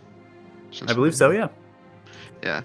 I'd like to use my bonus action to inspect their bodies, since I have the knife. And like I like to do an investigation check to like kind of see if there's anything interesting about them. Okay. Go make an investigation check. Or valuable. With advantage, against advantage. Just click the advantage in the chat card. Yeah, I'm sorry, I forgot that. Wait, oh yeah. I can do that. Retroactive. Oh, rusted beast. It's a tiny dragon! However did it get in the belly of a beast? I don't know. No, there's no valuable items upon it that you can see. No material possessions by any means. Small little dragon. Cool. Enter. Okay. Ending turn. Mr. Lee, you're up. Right. So, bit of haste. Ooh, throwing the haste on. All right. On your toes, people. Keep moving. Double movement to go through people. Correct.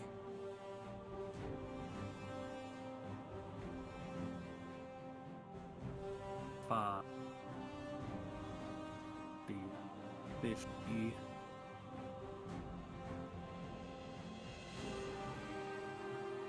60. Oop. Another one down the corner here.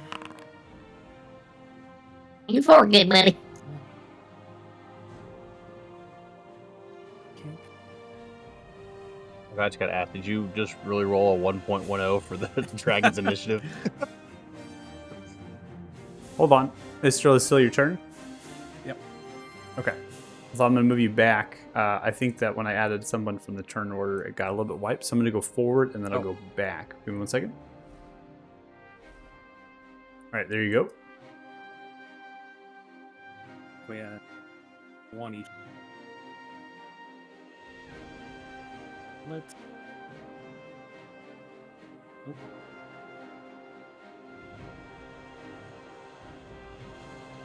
Hold on. Okay. Ending turn. Othala? My bad. So what I was gonna do. I can't click my token, I think. There you go. Is it allowing you to move? There you go. There it is. Now it is. So just move over here.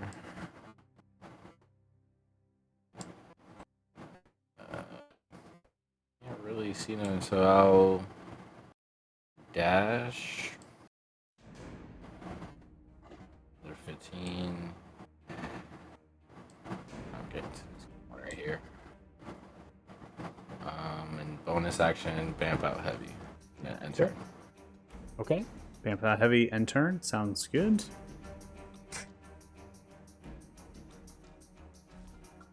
Right, Kit, you're up. All right, you said it's a double movement through party members. It is, yeah. So that's going to be 10, 15 to get there. 20.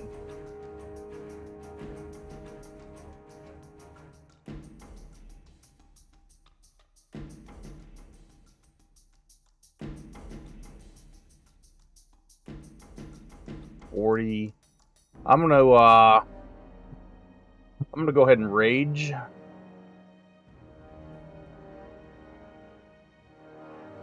and I'm going to use my action to dash and just end up right in front of the dragon here. And then I will end my turn. Maybe? Yeah, there we go. This unmuted. Okay. Okay, raging, charging forward. Sorry, my kid was crying to the super. All right. Turn to Joe. You're charging up. I see him. Okay. Shoop da whoop. 27 is going to be a hit. And you deal 19 points of damage. Slayer's Prey for an additional 1 point there on that attack. And the next attack will be 22, which hits for 16. And then I think I'll just move back a little bit and keep the corridor clear. Okay. And that'll do it. Ending Okay, turn. then. Costas, you're up. I'll move up 15 feet. Ooh. Did she do anything? That's kind of the dilemma that I was in. Ooh. Yeah, that's just out of my effective range. Uh-huh. It's annoying. Perfectly designed, as it should be. You see annoyance. I see brilliance. Yeah, okay. Spears, javelins, hand axes, throwables. Oh my. I mean, I guess I Dragons. could have shot it with my bow and arrow, but that's kind of out of character. Kit's not doing that, let's be honest. What's a bow? What's up, bro? Yeah. Yeah, okay.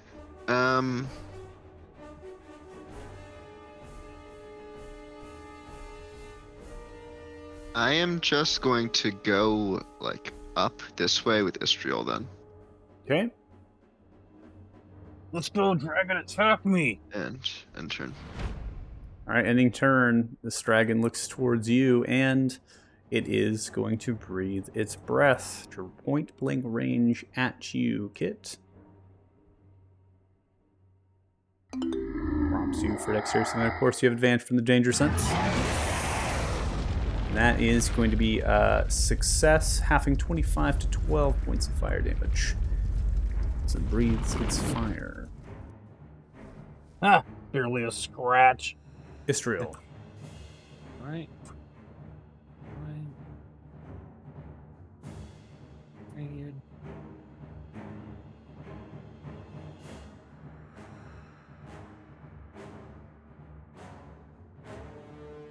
27. Yes, that will hit 14 points as you stab through the leathery wing membrane, slicing through.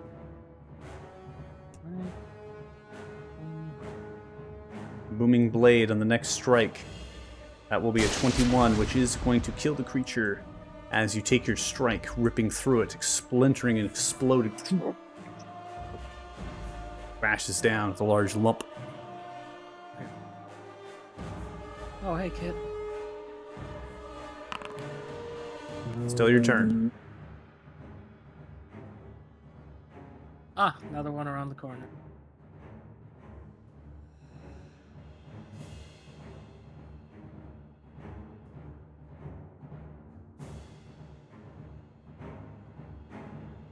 And haste that.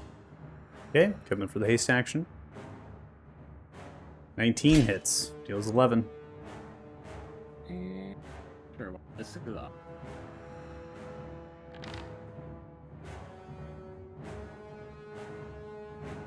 That should do.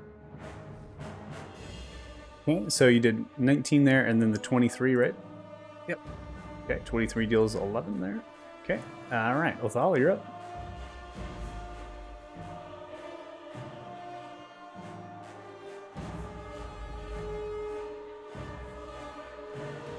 Yeah, I think I'm gonna follow the kit route, go left. Here. How you will follow me.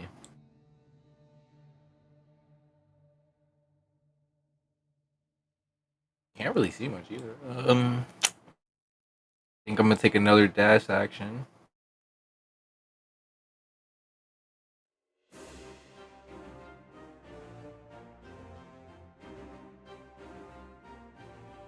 See him. That's scary. I'll move to the side here. He will follow me. Okay. Give me a help action and then turn. Okay, ending turn. All right, Kit, do you have... Hold on here. You have Persistent Rage?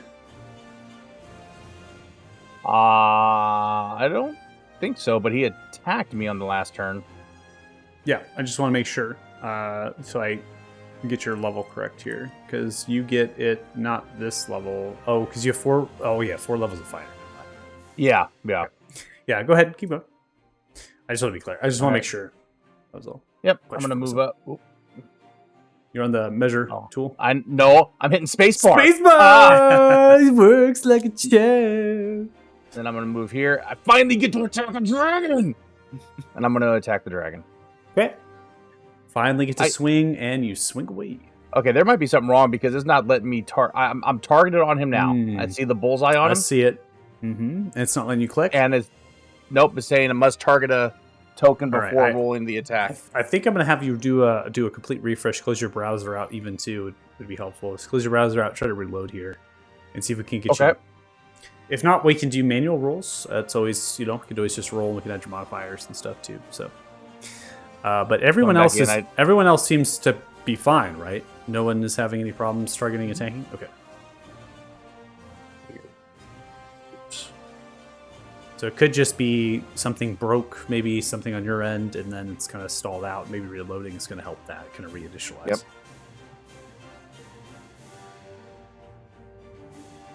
It's easy enough, sir.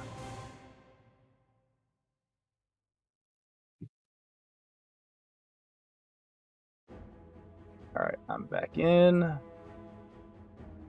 seem to have... Nope, it's still there, just not the animation. All right, target. And Kill it.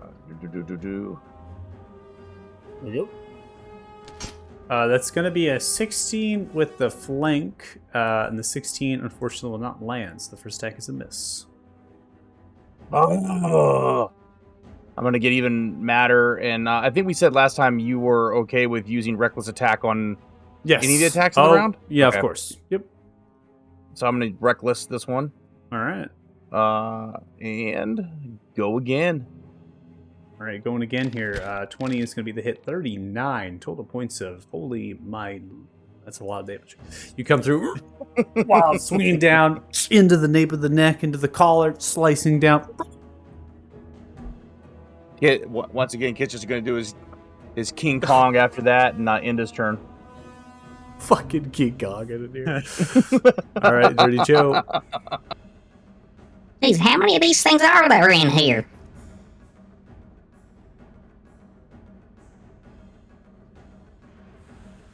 Need more. I'm gonna dash and just go forward.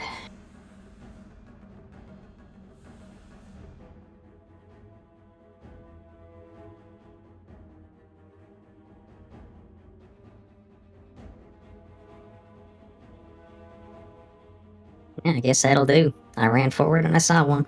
Okay. Boop.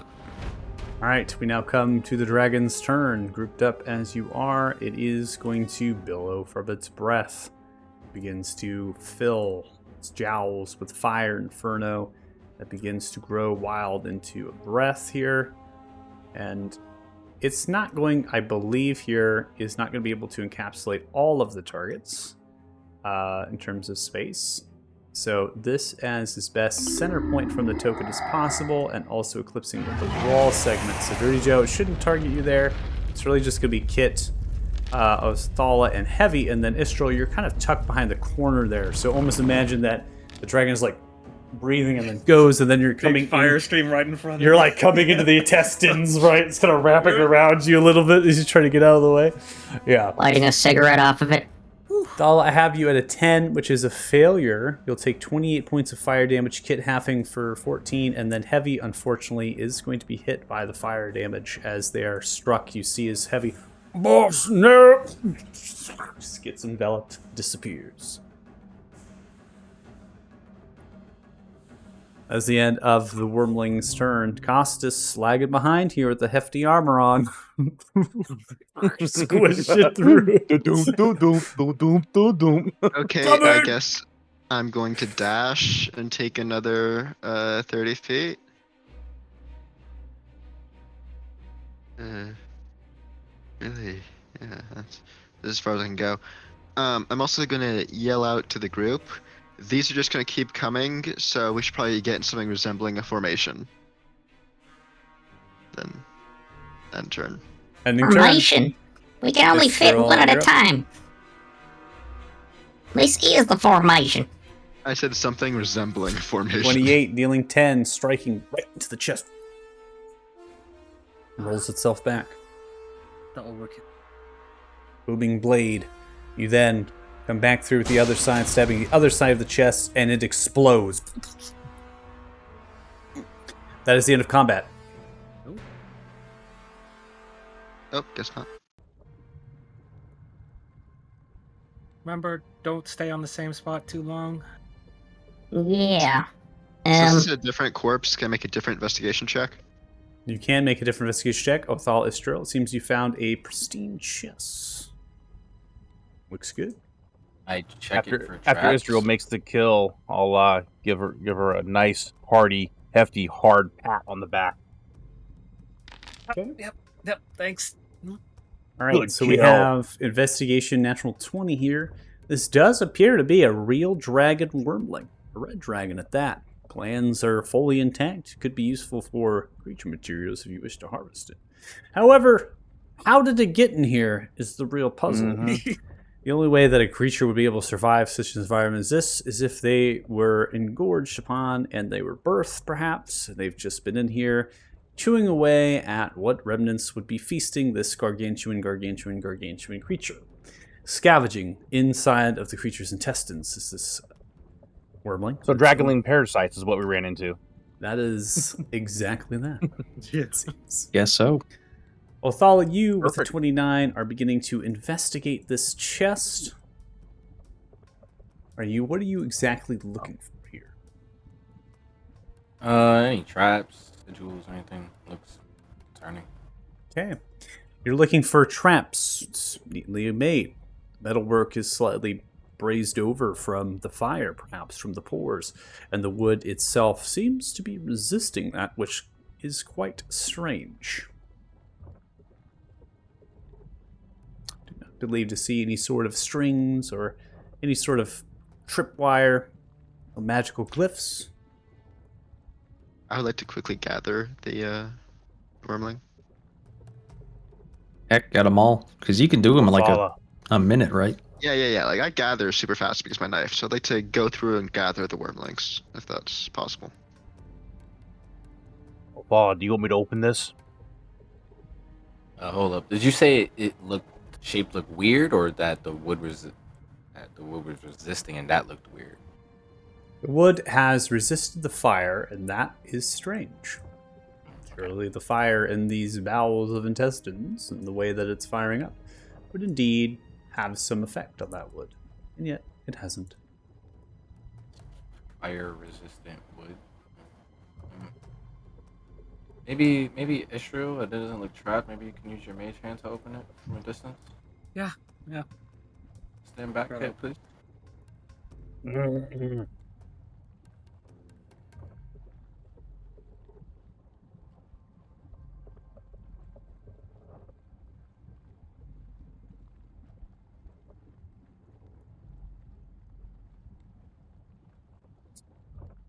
Okay, I've converted all of the wormlings with creature materials into item piles. It put their bite attack in there, so just don't pick that up.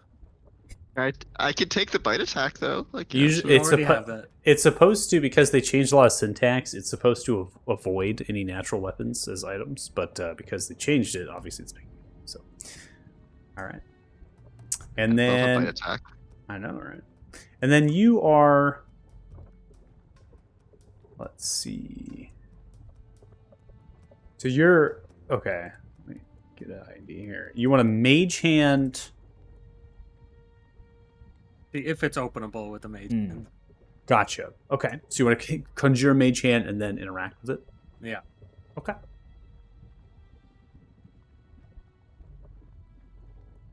All right, Costas, I'm going to pause you there because that is about time for you to do your actions and then come back while the party delegated their investigations and then begins to use the mage hand.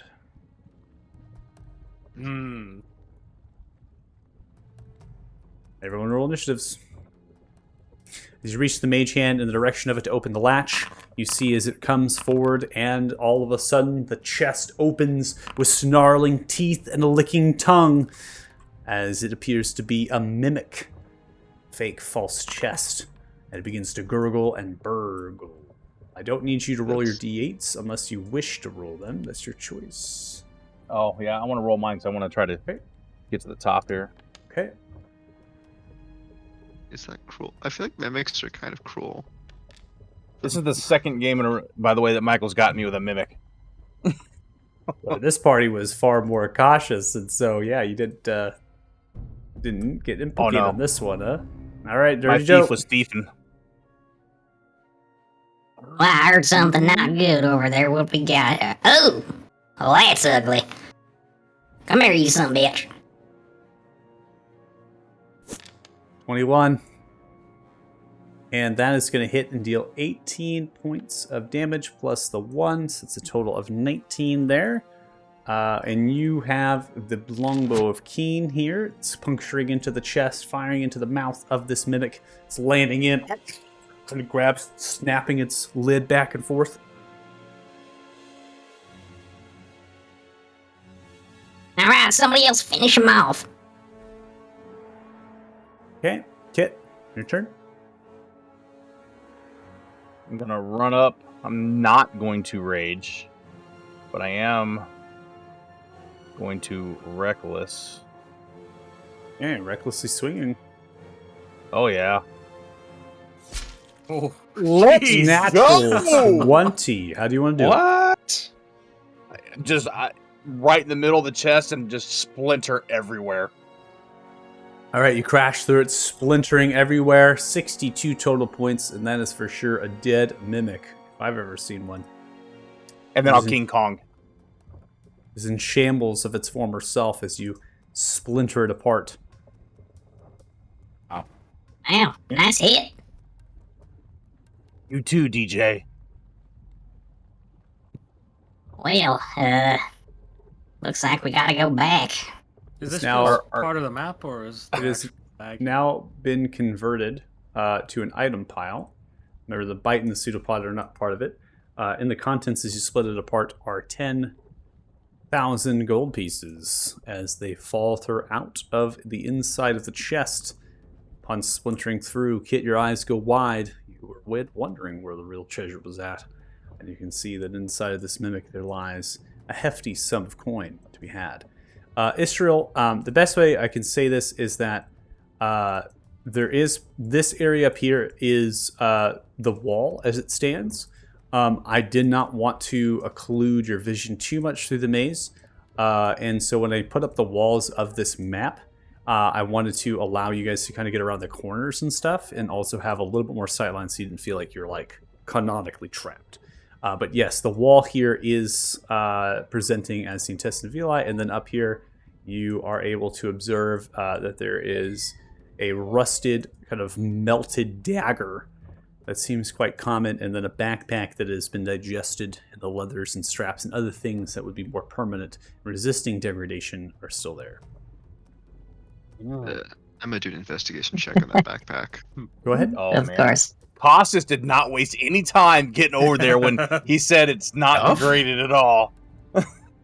14. It seems to have been here for a long time through the degradation from the fire as it begins to melt it, and most likely from acid that will fill this cavity in space.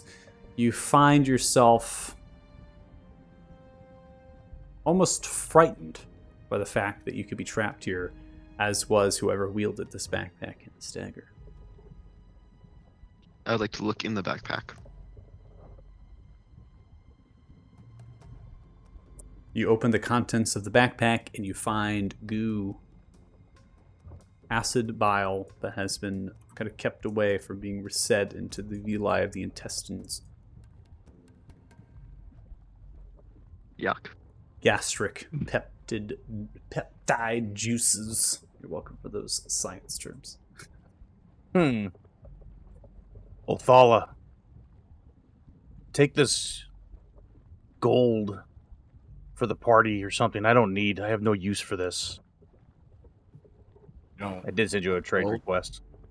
Yeah. Okay. If you just want to, you don't have to take the trade. You just want to add 2,000 gold. I don't know if I can even do that. Okay, there- if we keep is it- going all left, then the next path is over here. Is there a way to trade gold, or do you just have to subtract and have them add? You can do the trade window on the bottom left, and I think that there is Yeah. a way to do it. Yeah, it'll say add currency. Does it say add currency somewhere? Something like that? Oh, I do see it now. Yeah, at the Yeah. very bottom, it's hidden. Hidden from me. There you Just go. know that Dustin is doing this trade, so I would hold up moving your tokens, because Kid is not moving right now while he gets that done. Just Fine. FYI. Yeah, this I was in the I was rear guard anyway. That's fine. I'm just letting you all know. Yep. That we are not, everyone's walking off. I know that we had that one problem in the temple right underneath the Windy Tower. Everyone was wanting to go all at once. Allowing you all the Yeah, freedom this is of our movement. next path if we're following the left wall. Yeah. The fires that are underneath you, you're quick to try to get out of the space, but over time it seems to subside and not unleash upon you. And reminder, if we run into more dragons, mind your space. Yep. And let's try to again. We can't stick right on top of each other, but if we encounter another big group, let's try to stick kinda together. I don't know. I mean, we're walking in a line. If we don't have room to maneuver, then we don't have room to maneuver. I suppose that's fair. I don't know. I just feel like we're getting too split up before. Yes, that's a great idea. Let's bunch up together so that we can get hit by an area of effect weapon. Kit would never say that, by the way. Oh, dragons! All right, seeing your movement of tokens moving you where your rulers were placed. To give you the benefit of the doubt, I need everyone to roll initiatives. How much initiative is being rolled? All of Would it. you like to just be kept into initiative the whole time? Well, No. my current initiative, actually, yeah. I've been rolling shit initiative today. Yeah. Should have casted Alacrity on myself.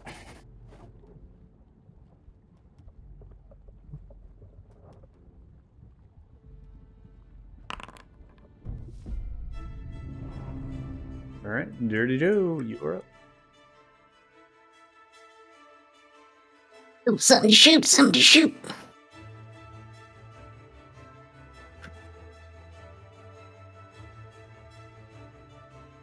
I think that's my max, because I went through 2 people.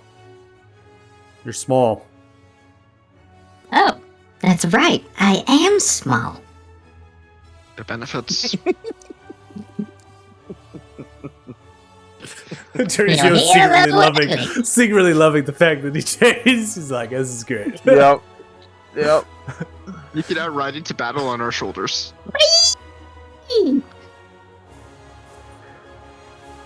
Natural Ooh. 1. Oof. Oh, no. Stepping through, you fire, kind of ducks around the corner, just catches in one of those villi, the little pokey, spongy tongue-like thing. I'll keep back here. I'm not done with you yet. Fire again, 22 hits. And that'll be 17 there. You still have There bonus is the- action for the Slayer's Prey. There it is. That is an additional 4 from the Slayer's Prey. All right, next up. All right, here we go. There's 10, 15, 20, 30, 40. I'll use my action to dash. Okay. 10, 15, 25, 30 and 40. I'm just gonna. I only have one rage left. I'm gonna just not use it. I'm gonna. We'll see what happens. In my turn there. All right, Othala, you're up next.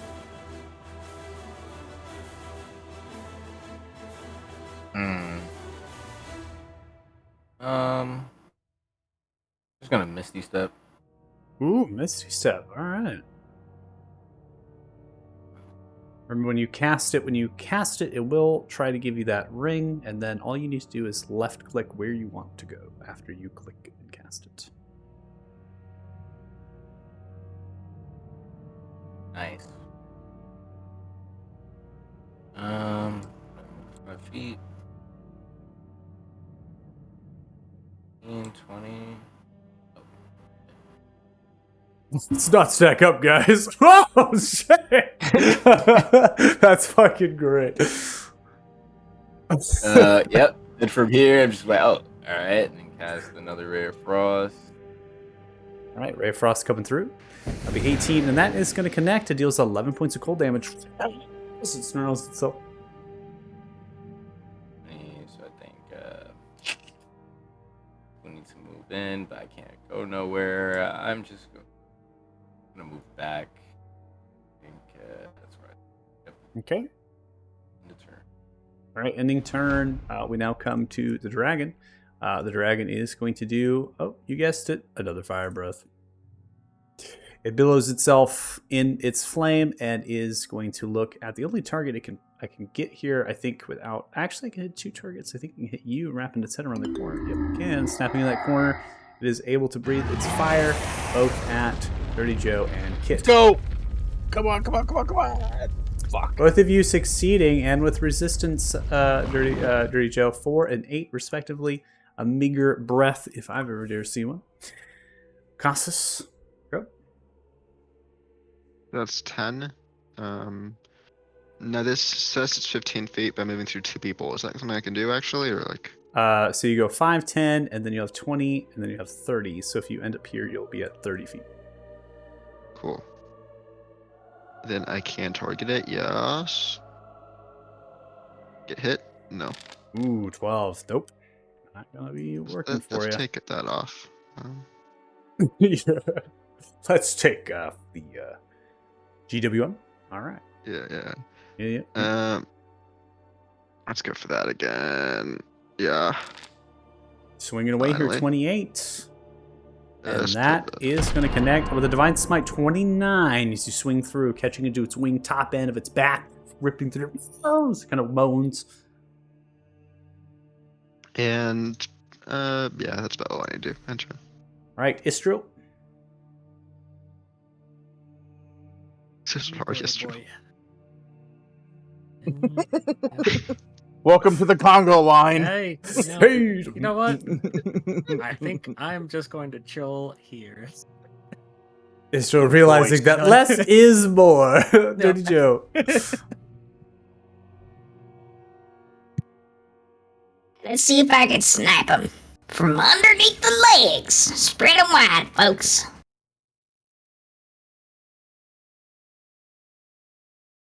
$22 is going to be a hit here, and that is going to do 12 points of damage. Slayer's Prey. All right, one more. Get it. Oh, No. I missed. You have Slayer's Prey on the Yes. first attack there you got to Um, it doesn't do that automatically? No.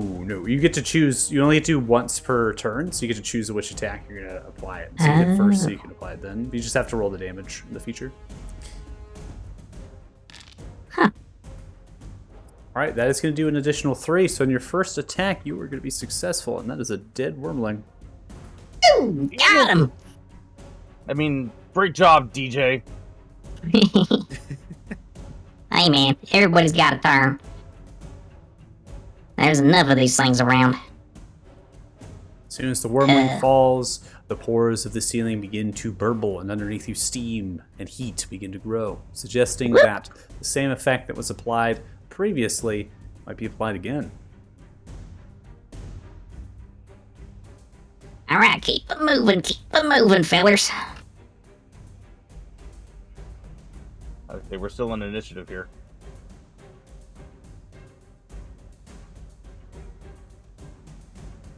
All right. Adding another one to the turn order here. All right, so Dirty Joe. Is that going to be it for your turn there? Yeah, I think I'll just stay here. Okay. Hey guys, I can see another one a little bit off. Okay, next turn up, Kit. All right, so that's gonna be 25. 25, 40. I'm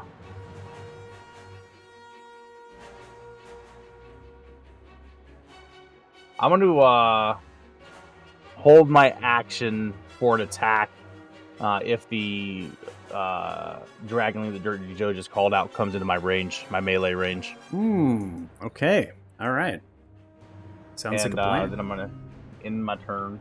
All right. I'm not gonna lie, going through people was really screwing us over here for the melee guys. Follow. This leapfrog action. Yeah. I mean, I wouldn't have got close enough anyway, but it just eats up movement. Yeah, it does. Actually, I'm gonna take back a movement and just stay in the corner Sure. over here. I was going to say, Dirty Joe is small. Technically, you have 5 more feet of movement. Yeah, but I moved to Costas already, so No, not you, Othala. Kit, you forgot Dirty Joe is small. So when you pass through he their is, space, isn't he? it wasn't anything additional. You just want to move me 5 feet forward, then I'll move forward. Sure. I got you. There you go. Yeah, that's it. All right. Sorry, Othala? guys. No, it's okay. You're going to end your turn there, Othala Costas? So I'll just go like that. And I'll get to Dirty Joe, and I'll like ask him boosts. Boosts. What? What do you mean? My God! Throw him You up want with me the to ride on your shoulders? No! Absolutely not! Treats him like a small ass. Oh my God! Man, you treat him. That's Bloody gnome shaming. crickets, man. I need to be able to move around and shit. Okay. Okay, keep going. And then turn. Well, actually, I'll do the same thing Kit did. Ready in action in case it enters my range, but probably Okay. not gonna happen. It's true.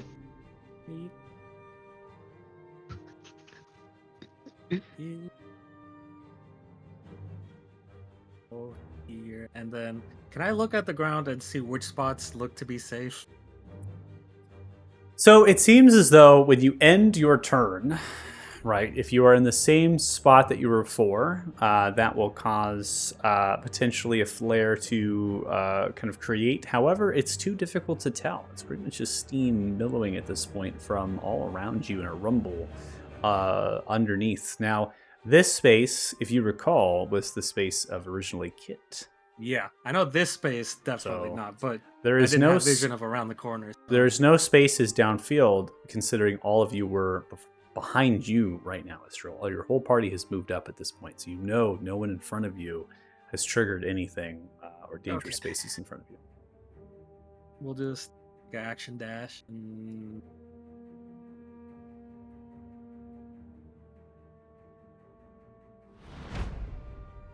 All right, ending turn, bubbling forward. Sees you, Kit. And it's going to turn and, oh yeah, you guessed it, fire breath coming your way, Kit.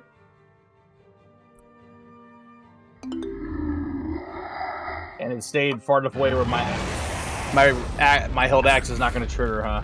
What a Succeed with a 13, and it takes a step forward.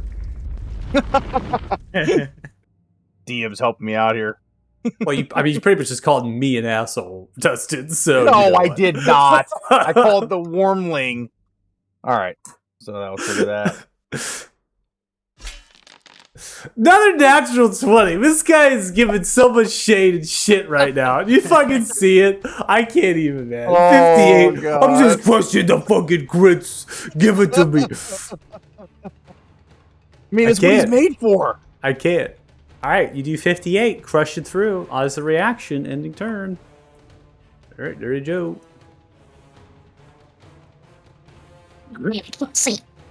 Fucker, move out. There you are. Come here, you. 27 hits, and that'll deal 14. Bonus action Slayer Spray. Additional 6, and that's going to do it. Kills the wormling dead in its tracks as you land an arrow directly through its eye into its head. And that is the end of combat. Oh, man. Sorry, kid. I took your kill again. Guess it's fine. I'm gonna loot up the wormlings. I like how Kit doesn't really mind if things are slain with martial weapons like swords, but when it's taken out by a bow. I am so glad I saved my last rage. Oh, jeez. What? I'm down the hallway. What's going on?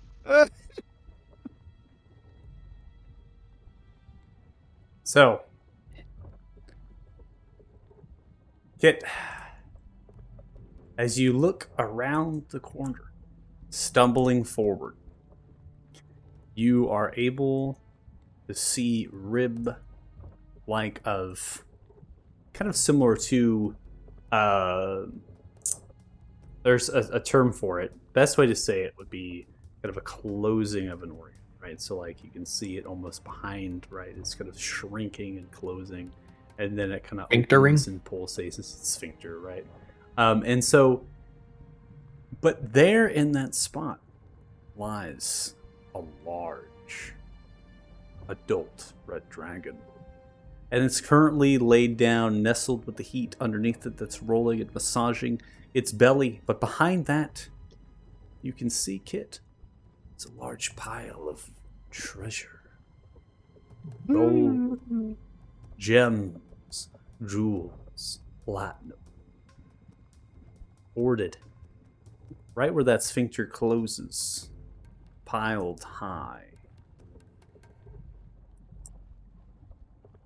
Kit, you're stumbling, as it were, as arose the dragon, as it begins to rise, standing tall. Who is that? Begins to smell. Unpaused. In the head, Kit will say, as I'm stepping slowly and quietly backwards here around the corner, that there's a huge dragon up here. Wants to know who's here. And I will, while it's still available, take a potion of superior healing. Yeah. Did we do you have potions in the bag of holding by chance that we should start handing out?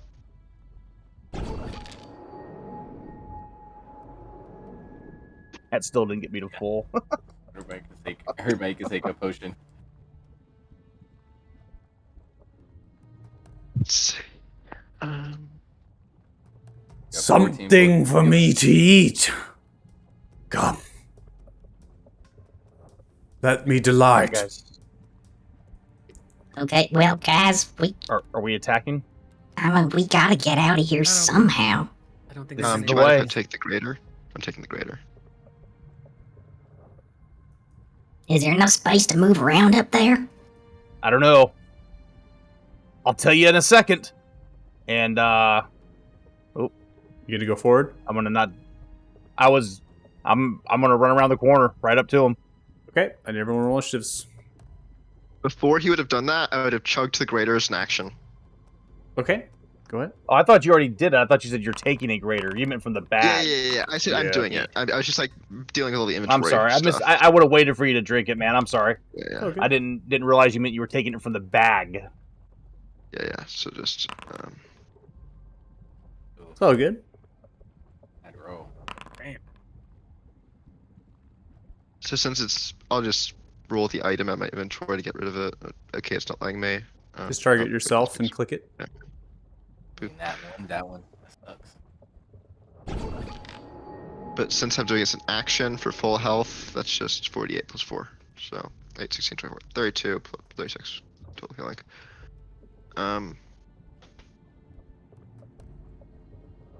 Don't you have lay on hands too? Yeah, but I want to save that for the fight in case things get rough. No, good point. Good point. Which that would have brought me to full. I think Dirty I was Joe? slightly over. Or did you roll up here? Let's see. You want to roll a d8 for your... Oh. you Sorry, go I was higher. looking at my kit, Up to you. seeing what kind of other goodies I can play with right now. All right. Now, I'm giving you opportunity. We do have dynamic initiative. I know it's a little bit of a domino-like effect. You know, you're staggering. You're going to be going through a tight space.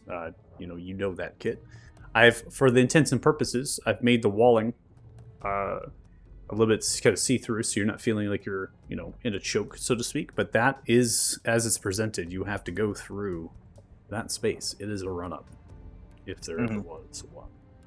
And that could pose a challenging a threat here to you all to be able to get up to them. But so you can, if you so choose to, you can always change to a lower value of initiative before we start. Take a look at I the would turn not- tracker. See where you want to be at. Before combat begins, I would like to remind people of the Paladin's aura of courage.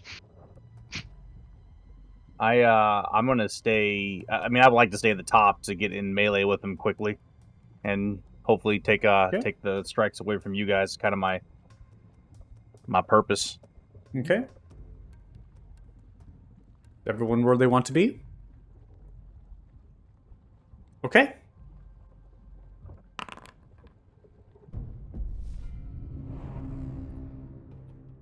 Here we go. Let's do it. Get your up. I'm gonna bonus action rage. I'm gonna use 10 and the rest of my movement to get right in his face. Am I see it's a little further, but am I able to attack from where I am still? Because the body's further back, so The token is representing where it is. Its head is lifted. okay.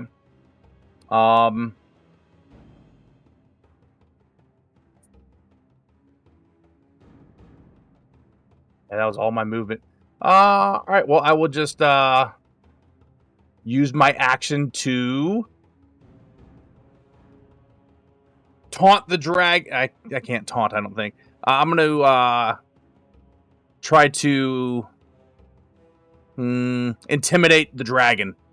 You wanted it? Here we come. You're getting everything we have. Roll intimidation. Perfect. He's scared shitless. Solid. All right, and I'll end my turn there. All right. There you Ooh, I gotta see this. Wait, hello, beastie. Oh, man, it's too bad I can't take his head with me when we kill it. Come here, you son of a bitch. I'm going to use Gift of the Chromatic Dragon.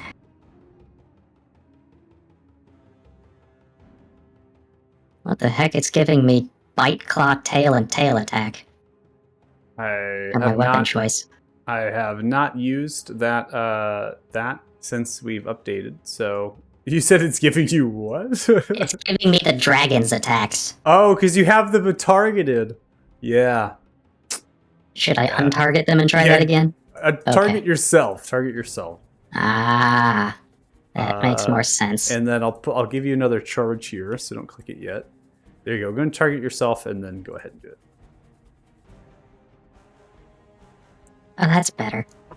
Wait, I'm powering the dragon. Powering him up! I want the challenge! Ah! Take my magic.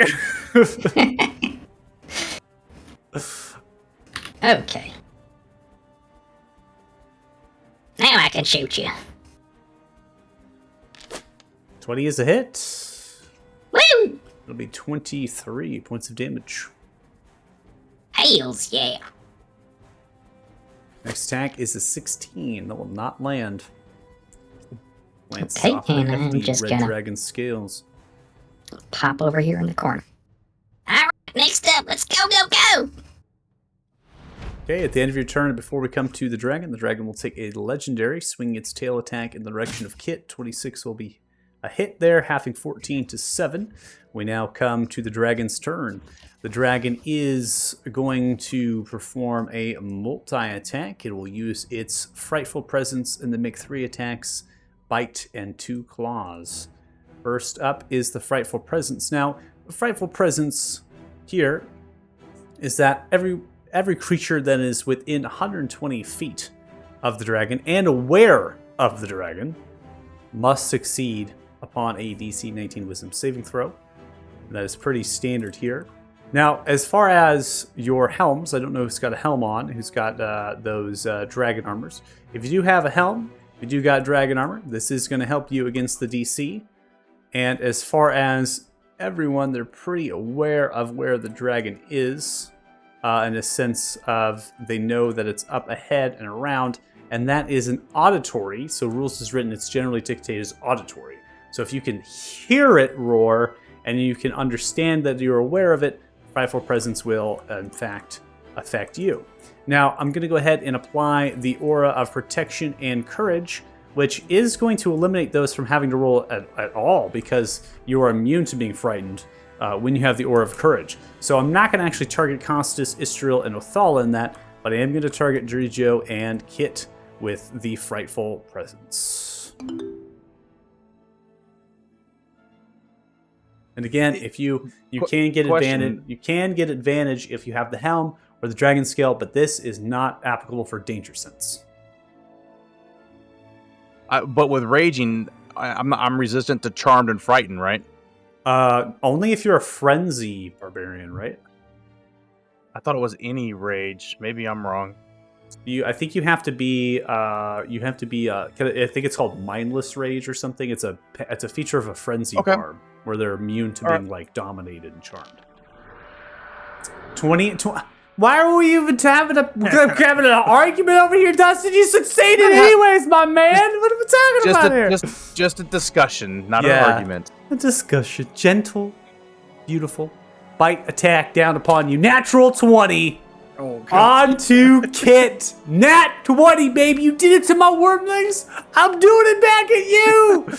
That is going to have some resistance. You're going to take 41 out of 61 points of damage as the bite strikes down upon you, Kit. You try to get out of the way, but the breath and the heat incinerates and then lacerates through, and then 2 claw strikes. One attack 33, halving 17 to 8, and then the next claw attack is going to wow through 31, halving 18 to 9. As you take successive strikes, your barbarian range holding true. As you maintain presence in space, the dragon whirls, crashing and ripping through, slicing. And as it does that, the fire begins to build, steaming underneath. Same layer-like effect is present. You will have to move, not maintain the same spot on your turn. But have no worries, Kit.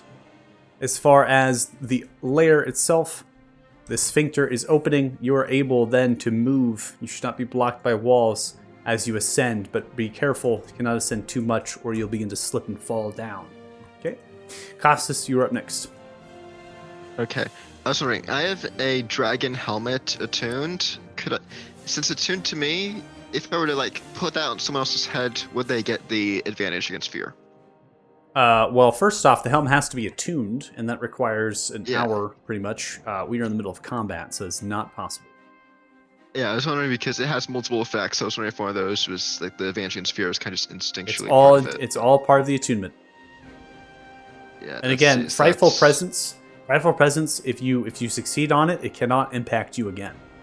But the issue here is that you have 2 party members, Othal and Istriel. They might not have had to roll necessarily. And so if they go again and do their frightful presence, I will have them do their roll, and I'll have it with the aura as well. Because it basically is going to be, in ipso facto, they're going to get your plus right from your charisma, and they're going to roll, but I'm not going to implicate them in the frightened just yet. Does that make sense? Okay. Okay. So as my bonus action, I'm going to throw some poison on my weapon because I have some in my inventory, although I need to find it because yay. Where is? How is it so hard for me? I saw they just, okay, there you go, poison tipped. Yeah, usability. There we go. Weapon. Boop. There we go. So that's my bonus action. Then as my action, dupe.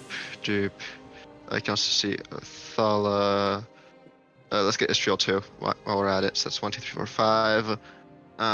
So that's just a bless on everyone. Yeah. So that's a 3rd level bless. Okay. Do we configure bless for you to target multiple? I think we did. So you should be good to go. Yeah.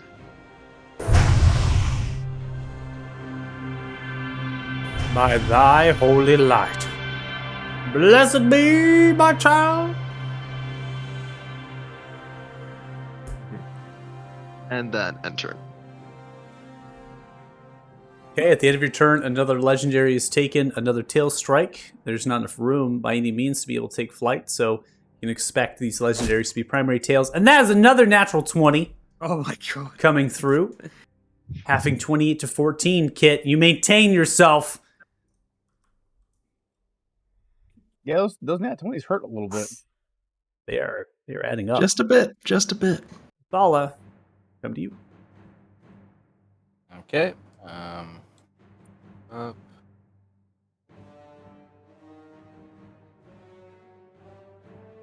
Okay, now I can see everybody. It looks like he's taking a beating. So I'm going to target the dragon. I'm gonna cast slow over it.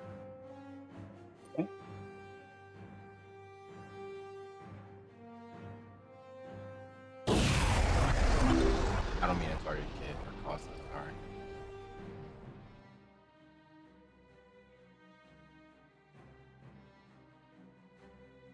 What? Hey. 999? Wow. It's because it's automated, so it's going to use its legendary resistance to choose to succeed instead, and that is going to result in a loss of concentration as nobody is impacted by your slow. Since you only targeted the dragon has used its legendary resistance to shake off that effect. That's the automation, that's why you see the 999. Well, one down. Alright. One down. Not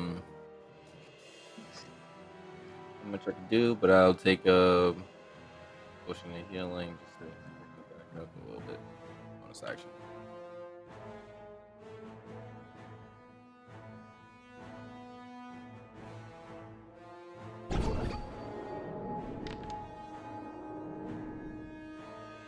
Bonus action, you get 15. Istril. Song.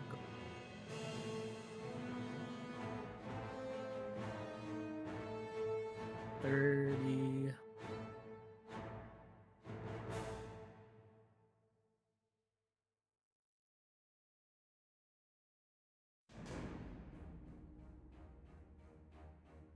Just then we do the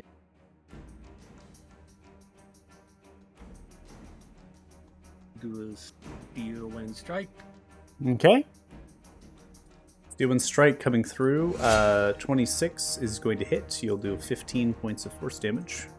And you can move within 5 feet of unoccupied space. Remember, the walling here, like I said, you can be all around here. Just be mindful, within space, you can be like around underneath its wings. Yeah. Just be mindful you can't like ascend Yeah. into the I thing. think we'll go just Yeah. going around here. Yep, that's fine. Right. That's it. Okay, getting out of the space there. Also, just for a fact here, Israel, in the sphincter area here, the condition of the fire is not being present. So no steam is billowing from it. It's just in the intestines. In fact, Kit, if you actually took 5 feet forward, you would not actually be in that effect either. Oh, Just so trust you me, know. I'm taking 5 feet forward. It is your turn. All right.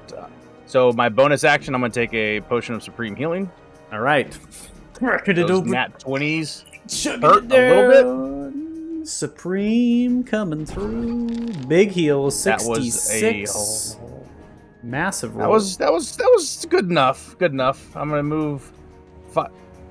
Yeah, I know spacebar. I'm gonna move 5 feet forward, and I am going to recklessly attack this damn dragon that has been hounding the shit out of me.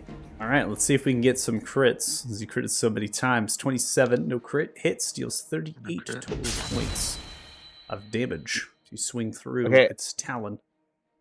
And reckless is.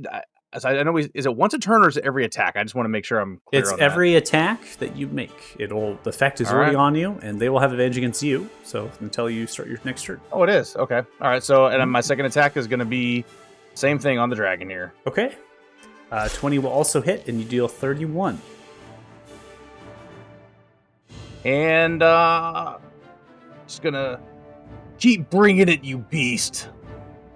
And I'll end my turn. Okay, ending turn. No, You're I'm gonna- sorry. I meant hit the wizard behind you, not me. My bad. We're going to have a legendary here between turns. So Dirty Joe, not yet. This is going to be a tail strike in the direction of Israel. Oh, come on. 29 does not hit Israel. Oh With their my AC God. Of 30. Joe, you're up. Alright, So many active effects. just gonna pop around Yeah, the I corner can't. again. Mine are almost off my screen. I have them at 35, and they still fill up the side of my screen. Again, you can always change the font size, configure settings to visual active effects. You can change that value to a lower pixel, and it will shrink those 1, active 2, effects. 3, 4, 5, 6, 7, 8, 9, 10, 11, 12, 13, 14, 15. I have 15 currently active ones and 4 ones 26 that I can hits, activate. 16 points of damage.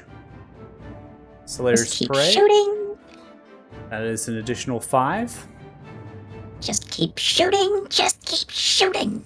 Next attack, 24 hits, 18. Okay. Explodey walls. Gotta watch out for the explodey walls. All right, we now come to the dragon. The dragon is going to billow its fire breath. And as such, this breath is going to be aimed down directly down spout. I would like to use my ring of protection to give myself advantage in this roll. Okay. Using your reaction to gain advantage. Thala, Kit, and Costas. Natural 20 from Costas. Kit natural 20. Costas with a 29. Othala, you're going to have an 11, but I think you're just in the aura protection. So you are going to be a +3 to that, so you'd be a 14. We're going to use any reactions for re-rolling anything? No. Nope. Okay. So with all, you're going to be a failure at a 14. You're going to take 64 total points of fire. Kit, you'll half 64 to 32. And Costas, you will half 64 to 32. As it breathes its breath down spout, prompts concentration here. So it's kind of breathing into the villi, breathing into the intestines here, succeeding, maintaining that bless. You can see the cooking and fire incinerate through, resisting the actual lining, suggesting the creature is probably immune to fire that you're currently in, and continues to stomp around, ending its turn.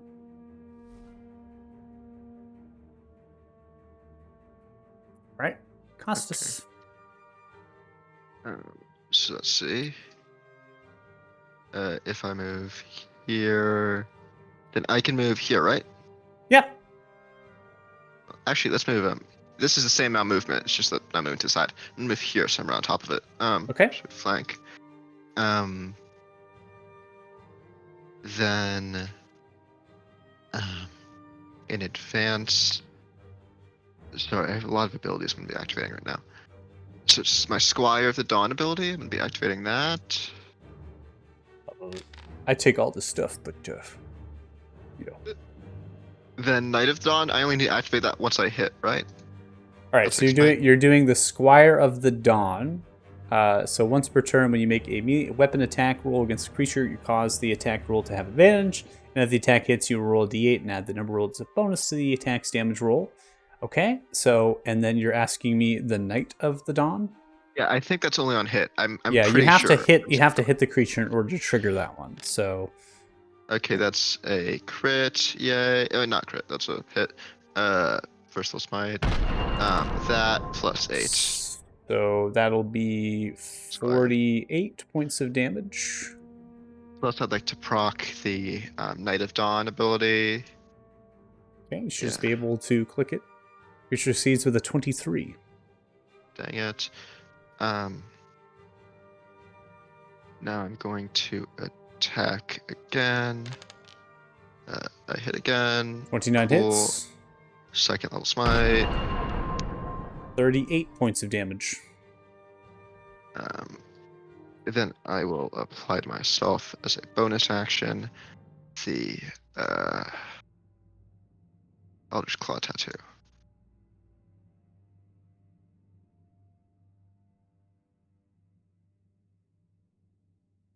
And end turn. I know it'd be more valuable in that specific turn to apply at the start. It's just. I was gonna say, it was different like interesting. They'll just claw at the end there. I should have got an extra d6 to force. All right. I know, but the thing is, I was It's all good. betting on like the 3 out of 20 chance I get a crit, and then I get an attack again as a bonus action. Yeah, So it's yeah, like, it's okay. It's about All right, making so- a statement. Come swinging the flail, lighting it with radiant, glorious light as you divine smite the dragon. Takes the blows, lets out a roar as it shelters itself against the sphincter. Right, Othala. Okay, quick question. How tall is the dragon standing? How tall is the dragon currently? Yeah. In height? Well, the real factor here is the ceiling height is not very large.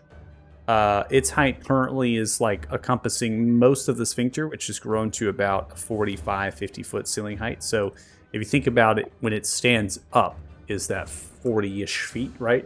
And it's actually kind of like almost nearly hitting the actual top end. Yeah, I'm just asking if I could direct a lightning bolt down here without hitting kids. Yes, you can send a lightning bolt at it and aim it upwards at it without hitting your party. Okay. So I'm going to use 5 charges from the staff. That's lightning bolt. Okay. All right, so you have the Staff of Power here. Let's go ahead and take a look at something real fast. We don't have the magic items here, so we're kind of having to go off of that. Now, lightning bolts will be at a 5th level, is how it has been presented, which makes it a little bit challenging, I suppose, to get off. What I want you to do is you have lightning bolt in your inventory, your spellbook. Go ahead and just cast that, upcast it to level 5, and then don't consume a spell slot. Got it.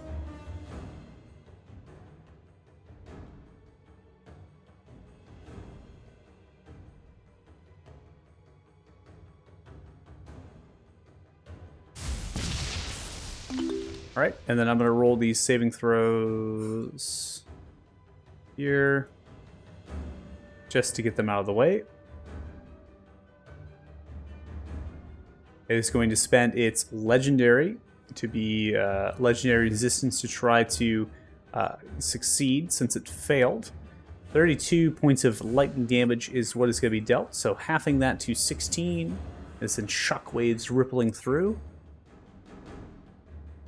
Well, I want to be petty, but I just realized this. So I'm gonna end my turn. Okay. And that's 5 charges, I think, so I'll put the 15 out of 20 on the staff, and we'll just have to mainly kind of keep track of that for now. Okay. Right. Not wishing to be petty, you send the lightning bolt out as it cackles through its center point of its chest near its head. Sizzles through its red draconic scales, ending its turn. Istriel, now come to you, the end of the round. The belly's the weak spot. We'll activate the adamantine sword just cause, so crit on a 16 and up.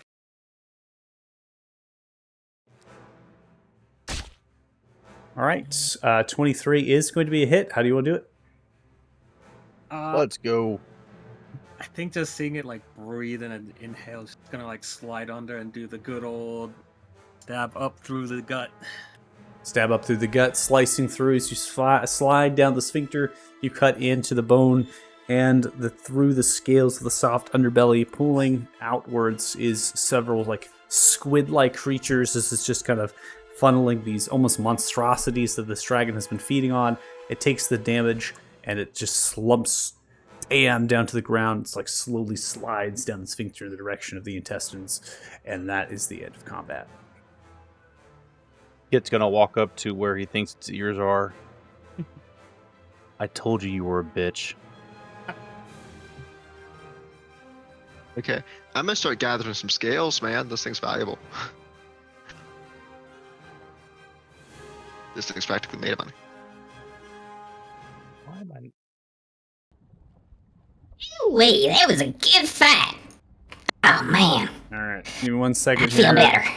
So I'm lagging out of wazoo when I closed out that combat. So Oh yeah, you're being spiked. I think I actually had like lag there at the same time as trying to end. So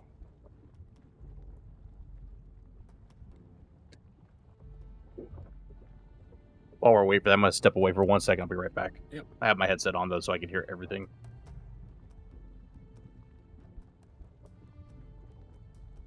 all right, the dragon is lootable now, and so is the pile that loot. Oh, it's exquisite. Nice.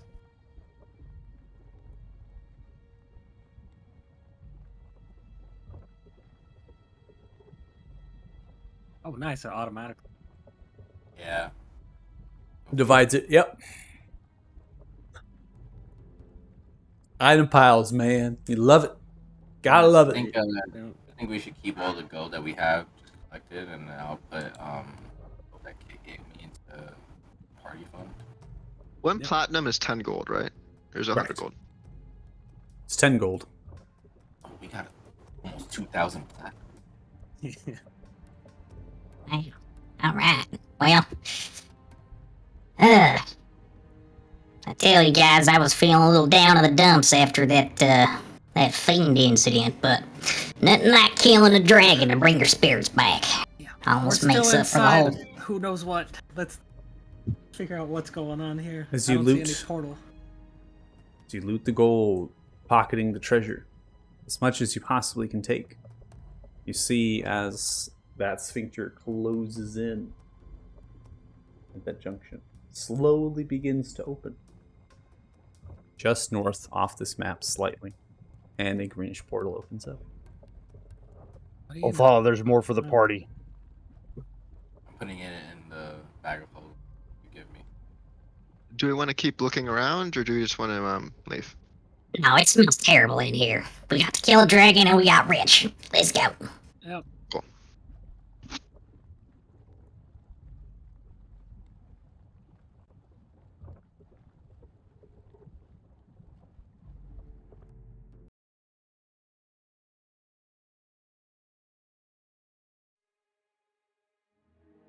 Wow. Bag of holding is feeling pretty heavy, guys. Is it? I have a second bag of holding. Yeah, the party fund, we have 3,300 platinum. We have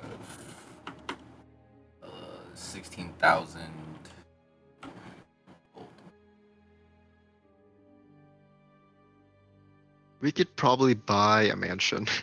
Like, straight up. Oh, dude, my internet has been terrible today. Hey, that's not your voice. So you come through the easel back into the Dragon Horde's room. And perhaps why it was named the Dragon Horde, who knows? There's a lot of questions I imagine some of you have Seems a very elaborate design, but the treasure that was there was quite significant through the maze. And you find yourselves happy, I suppose. Found some magical items.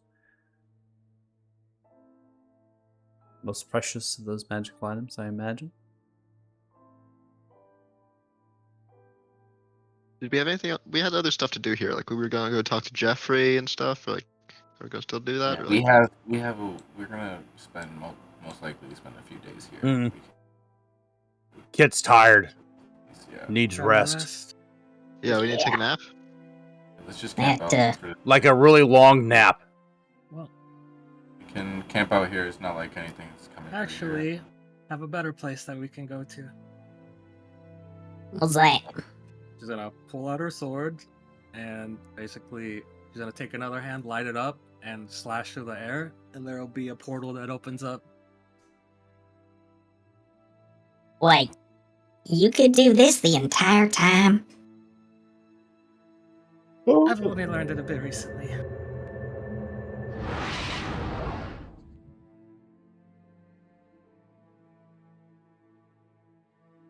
What an absolute portal. Jeez. I think it's crazy. So I was meaning to talk to you, Faith, about that when you sent it over. It was really big. Like, Oh, I think I massive. could get like a lower. If you can get me, I could not load it. I could not upload Yeah. it to the Give me server. one second. So if you want to send it over to me, I can whip it up real fast. Super easy to do. But I just simply could not actually get it on, dude. Yeah, because I downloaded the high res version. Yeah, it was massive in size. I do have an optimizer, but I will have. It was not wanting to take it, unfortunately, so I couldn't actually get it because it's just that large. How high res is this portal? It's high res, my man. High res. Fucking 5 gigabyte portal. 5 gigabyte portal. Yeah.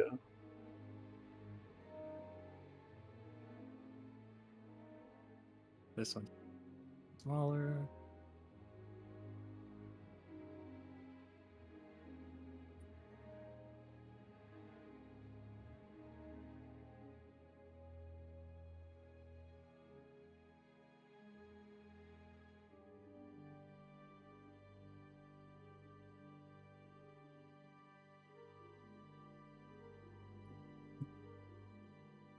Sending now.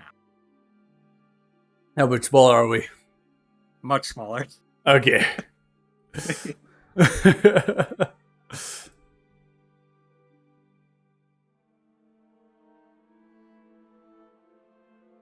Oh, it's Magnificent Mansion. Oh yeah, yes. we're good. Yeah, that'll be fine.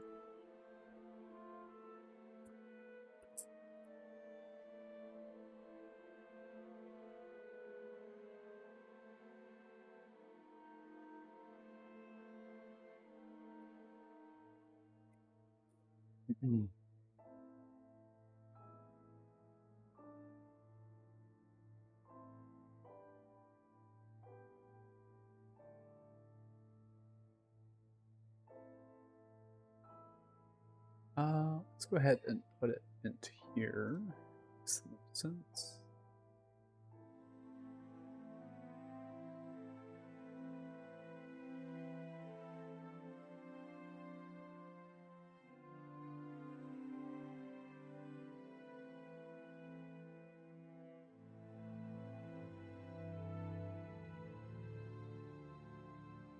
Alright. Oh, let's go.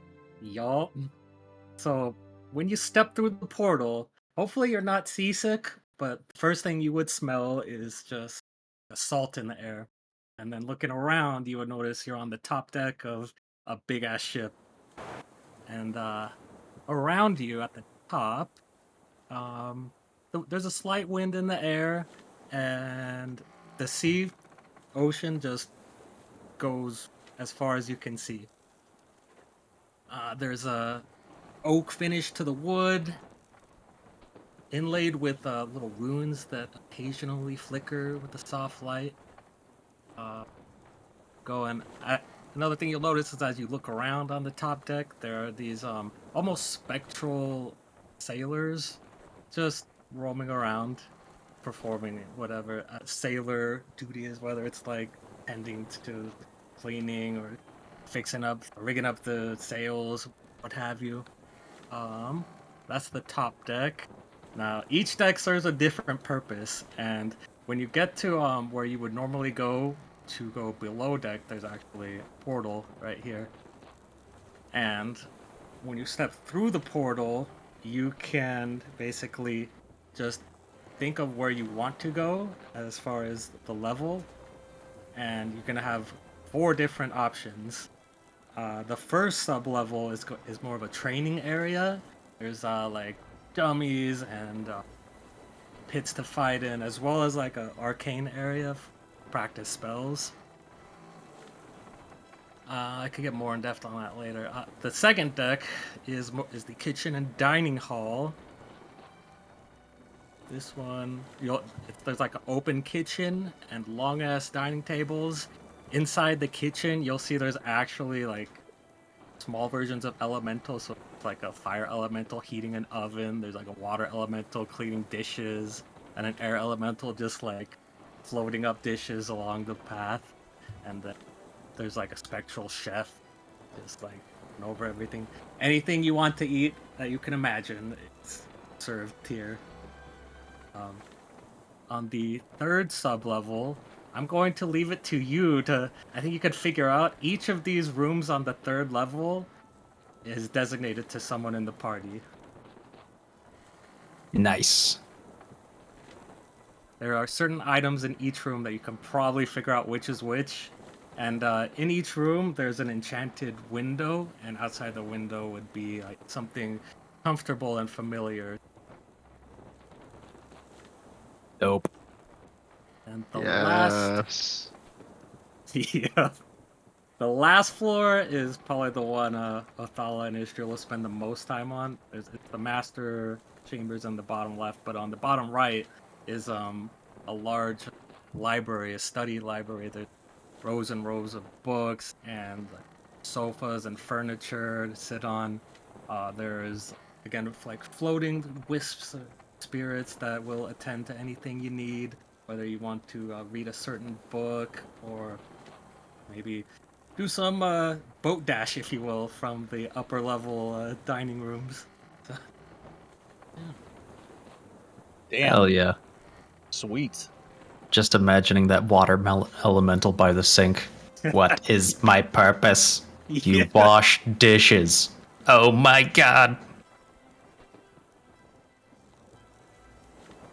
Oh, this is badass. This is amazing. This is a great dimension. Oh, man. This is one hell of a boat, man. One hell of a boat. This is... Again, though, you've had this the whole time?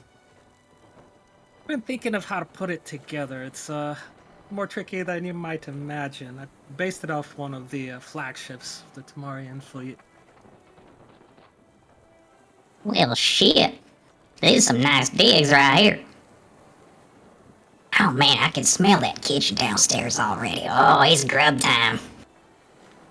Okay. I had something I wanted to discuss with everyone since it's kind of party resources. But notice we now have a lot of dragon materials, especially high quality ones. So I was wondering if anyone minded if I made dragon armor and items for myself as well as probably some other people if they were interested, like maybe Kit or something. Kit no wear armor. You think Kit weak? Swords? Say that again. Do you want a sword? A sword Always made out interested of in new sword. dragon? A flaming sword. Oh, Mm. that's cool. Always interested in a new weapon. Or Will it be a again, great sword? I can make it a great sword or a great axe. Are you able to Axe are for enchant it? losers. Are you able to enchant it with both a flame and enhanced capability? I don't believe I don't think we are anymore, Michael. Out of character, the best you could do is you could make that enchanted weapon. You can make that weapon of flame, right, wherever it is in the crafting guide, and then you can apply a masterwork to it, and you can get it +1/+1, and then have it provide the fire damage. But no, we have moved away, unless you want to try to perform a magical discovery with applying metal or along the lines of an enchantment combo. But we've just simply moved away from that. It's just too powerful to have in mass to be able to find those items. They should be very special. It's not saying you can't create something, but it'd be more along the lines of a magical discovery, as you're almost inventing that. Basically choosing between an extra, like, +2 or 3 attack and damage. And, 2d6 from the fire? Yeah, it's 2d6 from the fire. So the greatsword I have now is Darksteel Greatsword of Keen. So I have a +2 to attack and damage, and a D4. So that you kind of have. Actually has really one. So it has that relic, kind of that magical discovery, that weapon that we kind of converted over. Doesn't mean you can't create something like that.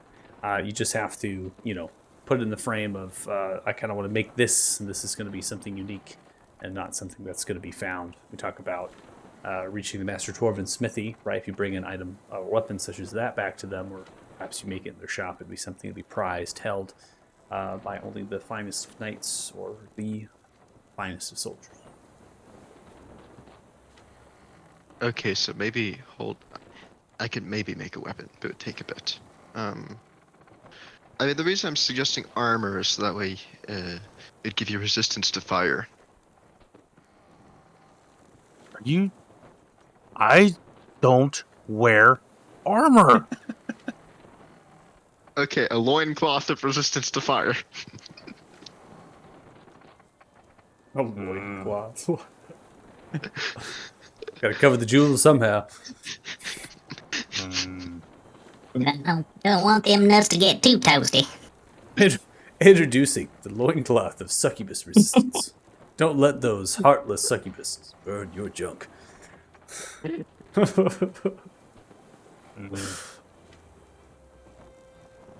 worry about other people. My armor's fine. Okay, but I hear burning junk can be a serious issue for some people. What they make creams for afterwards. I can't. I try to keep a straight face with it. That damn friction, man. Tell you what. Man's got a point. Lather, rinse, and repeat. That's right. I'm already resistant to fire anyway, so I'm good. Okay. So no one so I'm the only one interested in dragon items. Seems like it, yeah. I mean, you're talking to two wizards that literally got a fucking book that increases their intelligence, the best rope you can fucking have, and the Staff of Powers basically cast super high level evocation spells for free. So yeah, dragon. Yeah, I'm okay. Same. Yep. 3 has an AC of 30, Yeah, Israel doesn't need any more AC. We're calm. Speaking of which, I opened the book, Tome of Clear Thought. Does burn my iris when I open it? No, it does not burn the iris. It simply is encoding, kind of like encoding thoughts, if you will. So as you read it, you become immersed. It has to be done pretty much in one sitting-ish, right? Where you're kind of sitting, mulling it through. And so as far as, do you have enough time, right, kind of going through it?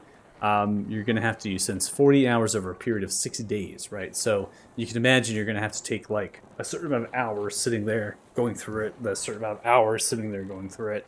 And again, it's just encoding itself as you read the chapters of this, and it's all in the context of Felgim, and it's all in the context of the old one and the research and the studies of this magical lore, the fundamentals of certain things about how chaos forms into magic and forms into the weave that we know we're able to conjure and use, and how the old one seems to have this just innate power to be able to harness chaos in unimaginable ways, and was used in some fashion to create and build Felgim and what it became.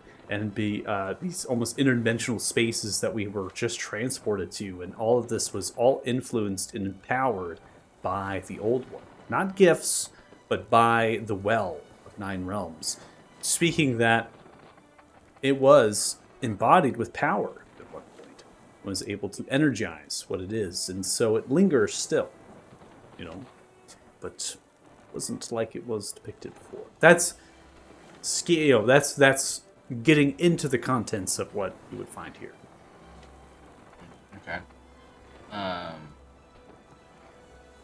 don't think I would read too far into it to like just a magical essence or anything. I'll probably read this when we're heading back from Pogum. Yeah. So, just to see what was happening and Yeah. just look at it. And remember, if you want that 1-on-1, you both have to read it together. No, that's all I was getting. Yeah, we spoke about it. Yeah, you're gonna basically rip the book in half. I'm just kidding. You take that Pure one. strength. Take this one. All right, good. Just let me see it. I can take care of that. It's like I ripping just, a phone book I'm in like half. imagining like you both side by side reading it together and being like, all right, next page. No, I'm not finished yet. Oh, okay. They're starting a book club. Just like, what did you think about these commentaries on page 54? You know what? I think it's insightful, but I prefer page 52. Like, We should all start a book club. Like our own library. Recruit everyone here. Yeah, start your one own day book there's club. gonna be a room, like on the ship, that's just entirely a book club. Just walls. We should just take all the books from Felgum and put them on the boat. We have I don't a think portal. they stay. They won't when it goes stay. away. They won't stay. Oh, because I was like, we have a portal to a room full of like magical books that are probably like hundreds of years old and filled with knowledge. That portal is open for 24 hours. We could just grab armfuls, shove them through, sort through them later. Sort through. Othala will put a hand on Costa's shoulder. Read us this in. You can always come back here. You know where this is all at. And you know it's accessible without any means of running into those constrict golems again. I'm just saying, like, Yeah, let's go ahead. Let's take it's it loot. Not going and nowhere. move it over there. Let's go ahead and get this knowledge outside of this really secure and forbidden area where it's talked about that there's riddles of evils and things we don't want to. And we'll take it. We'll put it in some place where there's mass populace of people so they can steal it from us. Costas is literally like the guy that's prepping for the end of the world with all this. I know, right? What happens if your ship sinks or something? You're attacked or something. The books! The books! Here we goes down. Lost. books aren't helping anyone anyways. The Don't worry. depth of the bay.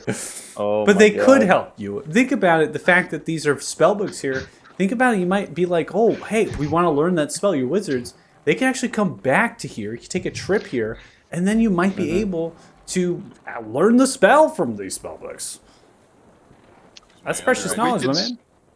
Fine. Back to the idea too, with us having our own robots and Falcon being our base of operation. No one can really teleport here. Yep. Wait, are we finally getting a bat cave? Or bat tower, I suppose. Not really that. A bat tower. I mean, this ship is kind of our bat cave. Yeah. Yeah, right now, Jonathan fucking Yacht is literally, he's literally your Place is fucking, tricked out, man. he's your butler, man. He's Alfred. Basically, Yeah. No, I'm just, you can do whatever you want. I'm just, it seems like a pretty hefty task to begin to move thousands upon thousands of pounds of fucking books out of here for, I mean, when you already have a pretty good place already, like you said, Othala, it could become your base of operations. So. yeah, because we have this one room that we're in that it goes 80 feet, 100 feet into the sky with books lined all around, and then we have Library Absolute, which is even larger, and then we have the other towers which have books. There's so much to do. And here. one of the towers is literally just living quarters, right? It has the chambers where they were living and stuff. So We have rooms too, already made, ready to go. Piece of operations. All right, so are We're we done. long resting here? Short resting? What's the Say long rest, probably. long Rest. rest? We're gonna spend the whole day here and then long rest into the morning, like have downtime action. I just need a long rest. Yeah, I would like some downtime. Downtime's fine. If we're gonna do downtime, I could also then use some potions of healing in the big variety. If we can do those superior healing, maybe. I don't think we need to do the potions because we're gonna have downtime in here this last 24 hours, so we could be in here downtime and then long rest. If that's what I'm suggesting. Well, yeah. What I'm saying is, if we're going to go out again, I don't. Are we going to meet any more resistance here? I'm not Probably. suggesting that. I'm thinking we just hang out here. Well, out of character, you do know that you have the transmographer. That if we do this in an out of character, kind of more narrative theatrical way, technically going through action economy, you would be able to use the transmographer to stun those before they could actually get at you in terms of stuff, and then you can get to the Well of Night Realms, and then after that, it'll be something. I have a fight. You're gonna have to either run, right? But getting in there, right? They're gonna be spaced out, right? They're gonna kind of go through their patterns, and then they might be waiting for you right on the other side, kind of thing when you try to leave. But that's gonna get you to the Wall of Night Realms, so that we can deal with that after, I suppose, with that. I mean, you all are a very competent party. I mean, you just defeated this red dragon, slaughtering it. So you got to think about the last time you came here, you did not have the power you have now. But yeah, you don't have to take the fight getting in, but you most likely will have some initiative, right? You'll have to think a little bit on the escape. So that was one of the things you want to do with the Wall of Night Realms. But yeah, if you're going to long rest on the ship, more than welcome to. That's going to remove your exhaustion here, and then from there, you're going to decide on what you need to do. It's still the afternoon, right? We're not really that late in the day, just FYI. So if you are going to rest, you could simply do some downtime stuff and then actually like sleep, so to speak. Or you can maybe this night you can then say, we long rested. Let's go ahead and push on to the Wall of Nine Realms, get that done, and then take the downtime where people want to go in respective places. Because, lo and behold, I mean, if you clear out that labyrinth of constructs, and even the Library of the Absolute, there's not many enemies that would pose a challenging threat to you guys going anywhere which way in this Belgium. So if your intention is, we want to make this our bat tower, right? We want this one to be our base of operations. You're gonna have to deal with those constructs. You can't just circumnavigate them the entire time that you're living here. Yeah.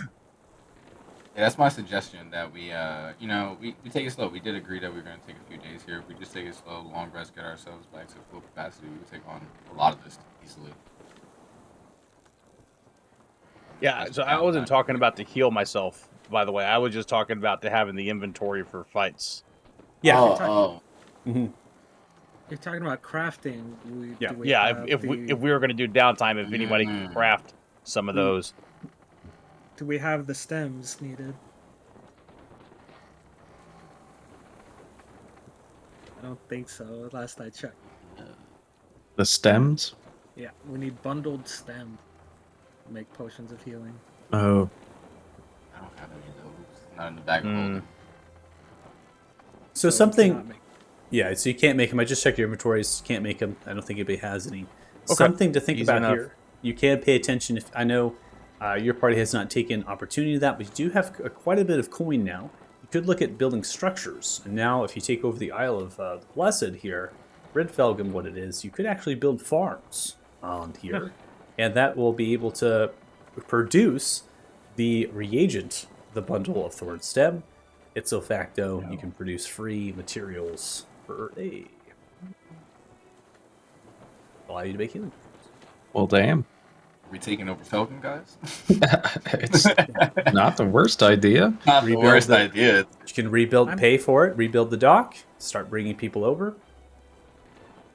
We Some can test farms how in. far the teleportation goes. Maybe make an extension.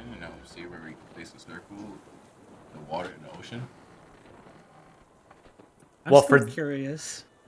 On that point of thought, you actually, the last time you were here, you were curious about some things that back in Othema, we ran into a character, talked about a place that starts with J, Rula, and then we also mentioned Felgim in that whole context, and they talked about how there was this place.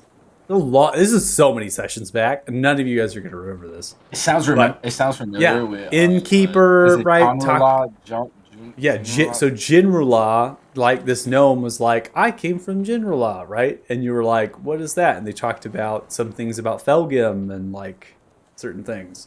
So you might want to talk to Porig. You might want to find Porig on the whole teleportation thing, because if anybody's going to know how to teleport out of the isle or know how to do it, Porig might know how to do it. So Yeah, yes, that'd be great for us to make it better for us to access this island. yeah, then you can, not have to travel by ship, or at least you always teleport. You can always have like a land bridge out into the sea. Yeah. At some point, we're gonna be able to warp out. That'd be Oh. great. I should also, sometime before we do the long rest, I'm also gonna attempt to dump some Dispel Magics onto Dirty Joe. Oh, See thank if you. we can't get rid of that. That would have been Oh, my suggestion for what he's going to do with downtime. He'll join you guys in the library trying to find any hint of how to get his long legs back. Sure. All right, go ahead and give me some checks here. I don't know how many you have, but go ahead and start. Intelligence. So I have a plus. So yeah, let's keep on rolling. I'll burn as we go. Joe is not good with spell books. Yeah, Oh, not sorry. from you, Dirty Joe. You're good. So Istro. Well, I imagine he's also trying to figure it out. Oh, really? Yeah. Okay. Yeah, he's Gotcha. down there too. It's just like You're like, it's like the Deadpool, right, with the little legs. You're just kind of like Yes. little baby legs kicking. I don't understand anything on these pages, but I gotta find something. Hold still. All right. 13 is a failure. Nope. On. 17 will be a success. You're able to dispel magic, Dirty Joe. You're back to medium size. Hey, relax. oh, it worked. Oh, thank you, mate. That was weird. I mean, it wasn't the worst thing in the world. I was kind of half getting used to it, but Hey, DJ, do you remember what happened to you when you were small? do I remember what happened to me? Well, let's see. We ran through a bunch of tunnels, killed some baby dragons, killed a big dragon, got a whole bunch of gold, and then found this really cool ship that Istriel's been concocting. So then you remember when Costas gnome shamed you for your height. Hey, I mean, yeah, I said But- I asked if you want boosts. It was a strategic question. strategic question, my ass. Istriel, out of curiosity, is there ale or Oh, mead I on the mean, ship?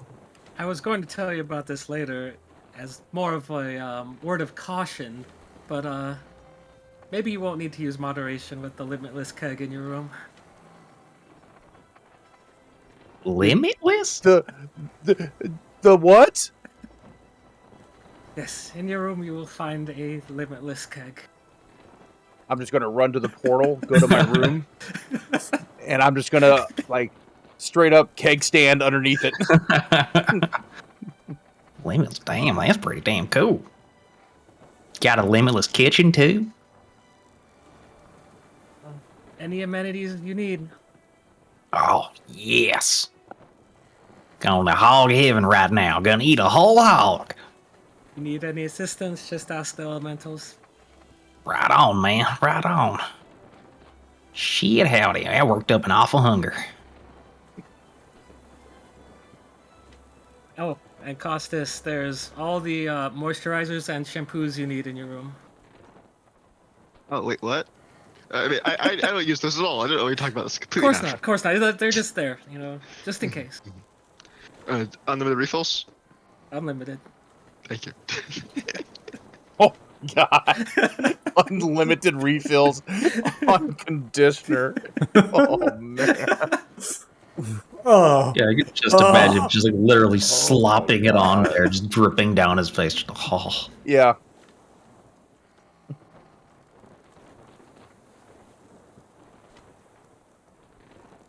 All All right.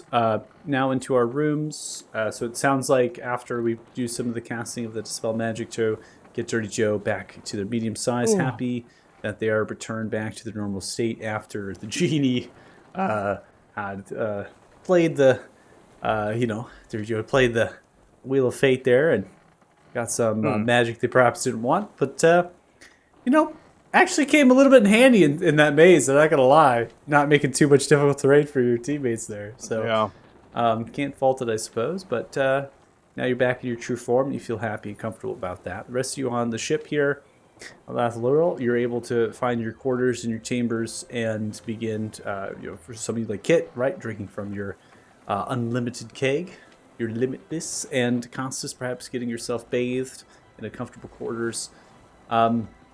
Now, let me go ahead and prompt the long rest, because I'm assuming that's what we want to do here now. I'm drinking and using the targeting dummies and just wait for everybody to get done with their stuff. I got nothing to do. I want to do something before the long rest. Okay, I'll prompt it just in case so you can get it going, and then what would you like to do before the long rest?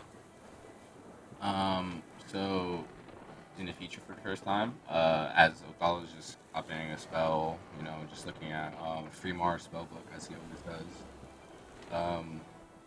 Mind starts to ponder, and he'll think about his gifts, and just, I guess, reactively, he's gonna try to use the ability and just reach out to a random god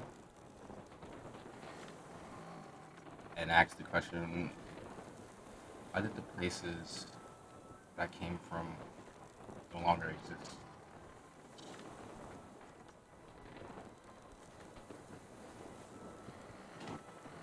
So you said, does the place that you exist from no longer exist? The places that I come from no longer exist. Like the places that I come from no longer exist. All of the divine.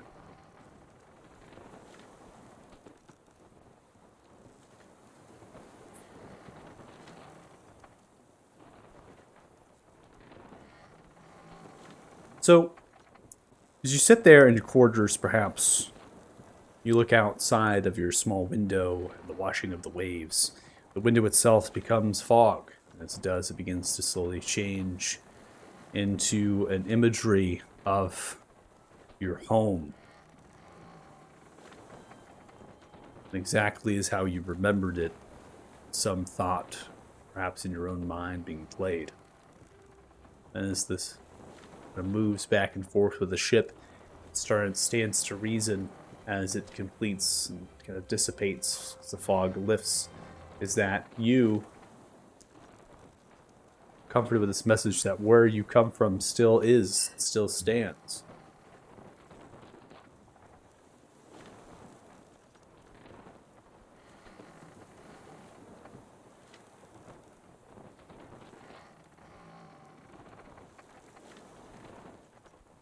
Looking out the window, he'll put out a sigh more than a relief. And just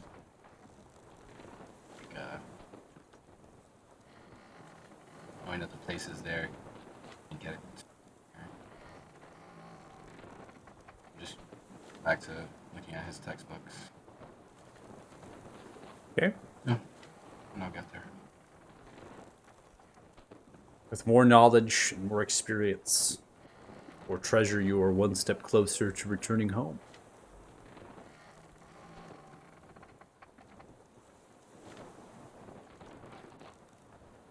But you should probably ask yourself, Othala, is that your final goal? Now being with your adventuring party, the Wayward ones?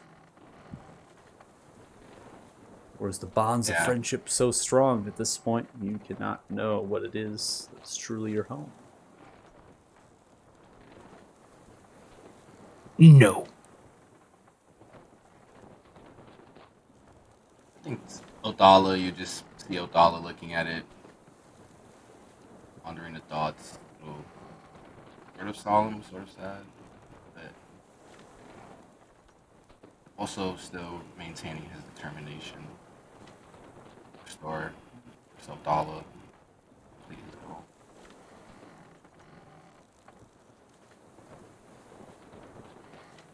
Okay.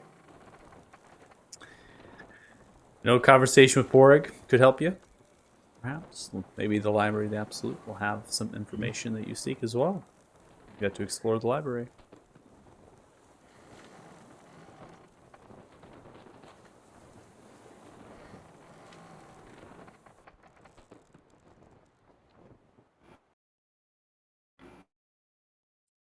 All right.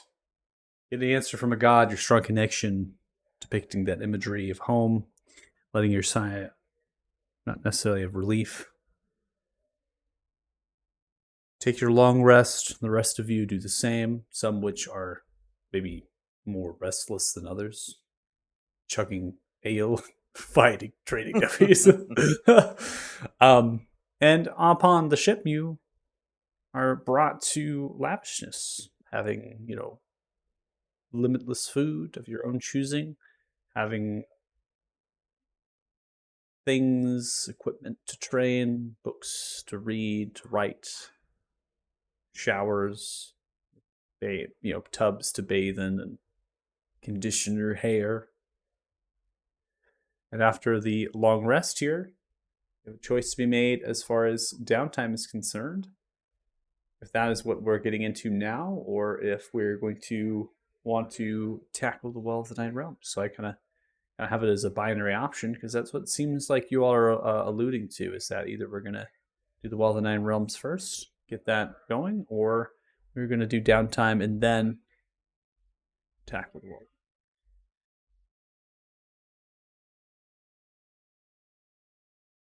I mean, I'm good to keep on pushing at the long rest now. Same. Instead of downtime, but I guess my question would be, does anybody have anything that is of vital importance to do during downtime, or is it all just kind of want to have stuff? Yeah, no. I was just suggesting it so we could get an early start, but if we want to do it at night, it's the same thing. Long rest, reset all of our stuff.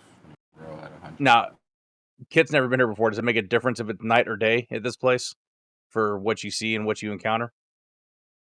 Not that we know of. No. Okay. So up to everybody else, I don't care one way or the other. For downtime stuff, I have nothing that Kit's gonna accomplish or do. He might go to the library and read a couple of books upside down or something, but Yeah. I mean, that's Just about it. Just imagining. We're not going to get anything, right? Anything different. It's all going to be the same. And they're like, and all of a sudden, just like, I have this mental imagery of boring butt ass fucking naked walking through the library. No, it's supposed to be here at night. Super fucking funny. No, it's all good. Yeah, no, nothing should change. So, yeah. Just keep in mind, currently, time outside Felgum is passing fast. Yeah. Yeah, it all is pretty relative though. If you're going to stay here, 8 days, right, is what it is, because it swings. So technically, if you stay within that week frame, you're actually it's going to be the same amount of time transitioning outside, because it switches from 1 to 7 to 7 to 1. So if you kind of go through one day, it's going to be 7, and then on that next day, it'll be right, and it'll be super slow. Not much time there. So everything becomes pretty much the same if you're here for that week time. So I guess what I would say from Kit's perspective is, if somebody has something that's of need that they have to craft or do now, then let's do that first. If not, I think we push on.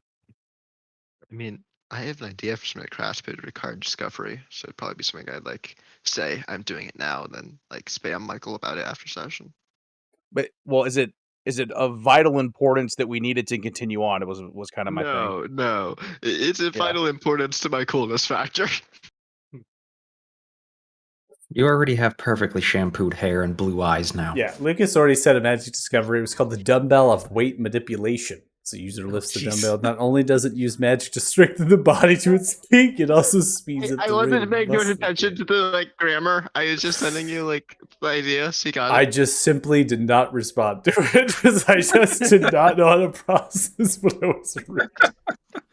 as soon as I read it, I immediately was flashed with like Ben Stiller fucking Globo chip bots. I don't know why. I don't know why. You're a Globo chip. We're better than you, and we know it. So, okay, so that would be nothing of vital importance that we couldn't push on, but I mean, it's a party choice. That's just what I'm thinking. Okay, Michael, this is what you get for making all the cool shit discoveries. Like, you got It's rid all of good. the, like, It's all stuff you good. did make. I can't give it to you simply because there's already so many items that give you strength. You have belts of giant strength. You have Mhm. gongs of ogre power. I mean, there's I would there's say already that's more of items. I would say more of a standard to give it to me. There's so much No. precedent for it being a thing. No precedent. Like, None. there's I wanted belts. There's Too many books. things manipulate strength to be able to increase it magical items already existing. So Well, that's the thing. Pick If one of so many those. things give fire damage, would you stop me from making an item that gives fire damage? It's just go proof find that a you can. go to the frost giants and get a belt. Okay, if I make a belted paladin strength, is that fine? No, just go to the frost giants and get a belt. Go find other giants. Get a belt. We need to I mean, find some that's gonna do storm it for you. It's gonna do giants. it better than doing what the dumbbell does. I mean, it's meant to work like the tomes of insight. I It's know. just I like I for read it. everyone. I read it. Just can't go with it, fortunately. Uh, But yeah, see, if you want to do magical discovery, send over something else to me. That's totally fine. And then we can kind of say that's Okay. part of the downtime. But it sounds like we want to push on ahead. We want to head in the direction of the wall here and then get to downtime. Sure. Yeah, let's Okay. wrap up all of our Felgum business. And Okay. Yeah. All right. So we are at 8:06 p.m. PST. So we kind of have to feel out. I don't know where people are at in terms of schedules. So if we if we are going to go into the Wall of Nine Realms and we're going to interact with that, like I said, we're going to theatrically, narratively get to there, and then we can go through that conversation of if we're going to do gifts or whatever it is. That's fine. We can go ahead and get that out here, but I don't know if we have enough time to go through a fight or go through an escape with initiatives if you're going to leave the Wall of the Nine Realms. So I leave it up to you if you want to be sparked, if you want to be fresh for next week. We can start with the Wall of the Nine Realms and go through that conversation with the old one, Jeffrey, or we can get that going and then kind of end it after we get through the conversations and roleplay. That makes sense? Mhm. Okay. Your choice. You guys already got the lore dump from him last time you were here, right? Yeah. yes, now So it's this is pretty much. really. Oh, sorry. Go ahead.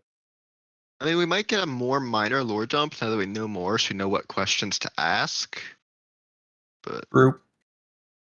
I think mainly, like, it might take like 20 minutes to talk to him. Well, everything, I think. You can never know. Yeah, that's the thing. You're like, oh, this puzzle will take 20 minutes. 2 hours later, oh no. Yeah, I that's mean, kind our of. talk Go ahead. Sorry. So say our talk with Corvus lasted like an hour. Mm-hmm. So maybe we could. I mean, I'm fine to just talk to him now, see how that goes. Maybe, I mean, we have the item, so maybe we could leave without any trouble. But, like, and if we don't, we could just start off our next session with a fight. Like, not against that. Othala, how you feeling? I'm good to go. Whatever it is, we can talk to Jeffrey. All right. If the group's good, keep on pushing. I'm good there.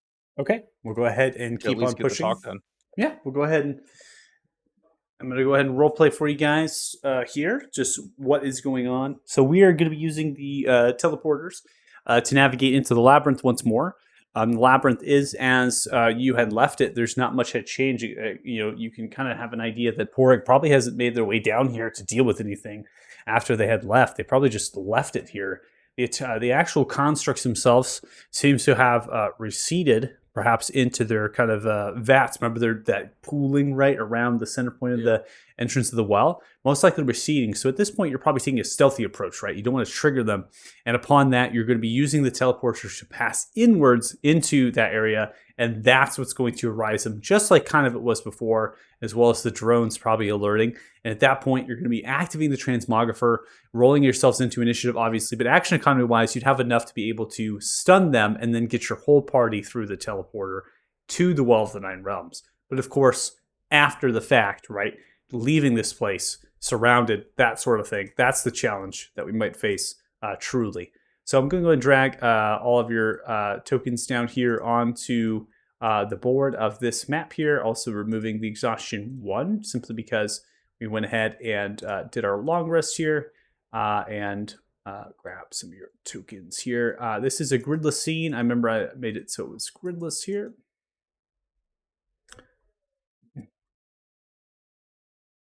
And I will describe the space, I think, again, simply since it's just been a long time. So that way we kind of understand. The labyrinth as well had multiple chambers, right, where these corridors were working, and they were kind of arced through as they carried into the other chambers. In here, you have what resembles, you have the teleporter on a platform. You have other platforms here, some of which have these scholarly desks. We talked about how there are these magical kind of platforms to extend the orbs to brace your hands upon, and those have some semblance of interacting. Inside here are going to be glass vats. These are filled with water, and they're not necessarily vats as much as they are just cylinders of water that extend right to the actual ceiling. So they're not like domed on the top. They're just kind of extending all the way. And you have the banners of magic. So these are all statues depicting what resembles the colors that would be associated with the schools of magic. And there is going to be gnomish glyphs kind of extending around because this place is heavily warded. They have warded this off with abjuration magic, so no one can reach this place upon teleporting or transporting them. As we know, the Isle of the Blessed, it's its waters, so this means that you are actually in, right, the Isle of the Blessed. You're in the space. You're not in some sort of weird interdimensional pocket plane or whatever. You're in the prime material on the Isle of the Blessed in the interior of the island. And so it's important to stay protected. All right. So directing kit, I imagine you can go ahead if you remember as oh, hold on. See ya. Hold on, it's work. Hold on, the teleporter works. I didn't. Hold on. It's not supposed to work. Do I die now? Where did you go? Where are you? Do you know? I'm in a room with like a portal in the northeast, west, south, and west. Oh my god, it did. It took you to the labyrinth. It actually worked. Oh my gosh. I thought I disabled it. I'm so sorry. I literally clicked it and it was like, yeah, you're back right there in the labyrinth. Okay. Don't worry. That might be the best thing that's happened this session, by the way. We're gonna get you home, buddy. Don't worry. Forget the rat, forget the blue eyes, forget the gnome.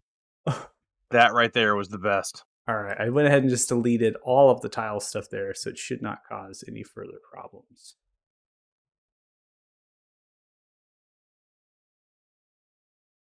All right. So, what do we do? So there's, I think Othala and I can try to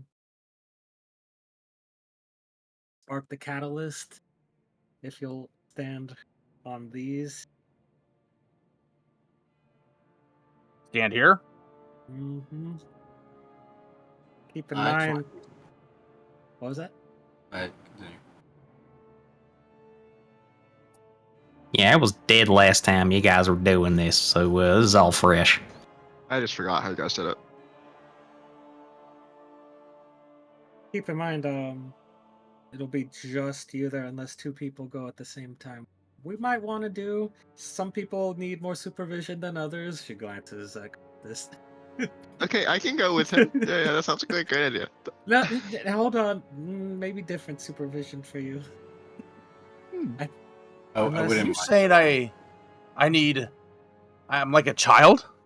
I'm saying, what would you do if Costas opted to if you were up against a barricade and Costas's decision was to just Slam it down. Oh, I'd kill Costas. That's easy. Yeah. Okay, so we're gonna need different supervision. Yeah, I think I need to go with him. He needs supervision. Well, would you let him knock the barrier down?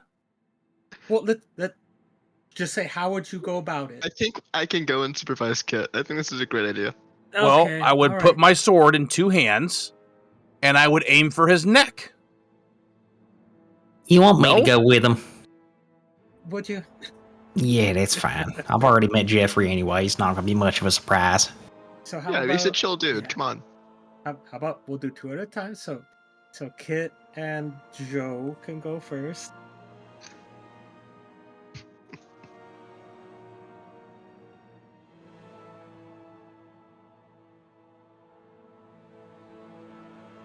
All right, it's Kit and Dirty Joe. Now, when you're interacting, something to note, it's actually independent. So you're independently interacting. You're not going to be joint together. So if you recall that even though you're separate of the things, these are independent conversations you're happening with an entity that seems to be talking at the exact same time within your minds. That is what is going on here. So you're going to be stepping upon the kind of teleporter rune there. Then Istrel, I'd imagine, following suit with what talk about like Porig, using the magic, the ritual in order to activate it. That is going to connect you. And as that begins to happen,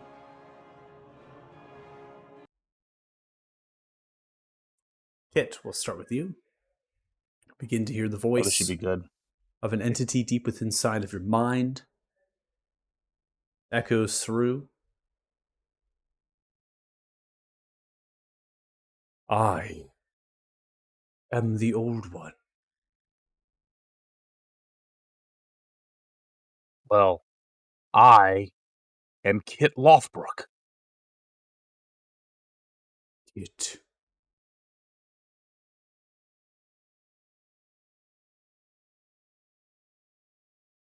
In exchange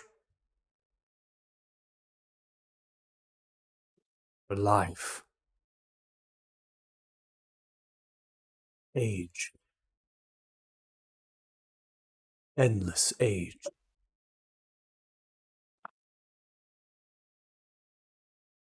and the power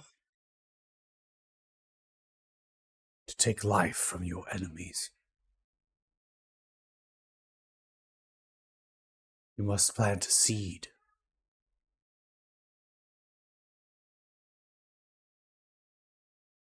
Seed to balance the power that is plucked from fate.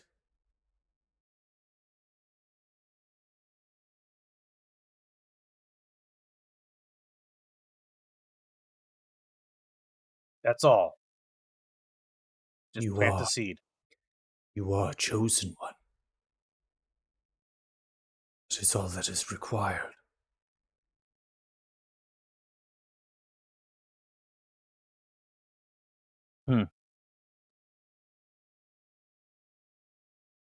That sounds like a good deal to me.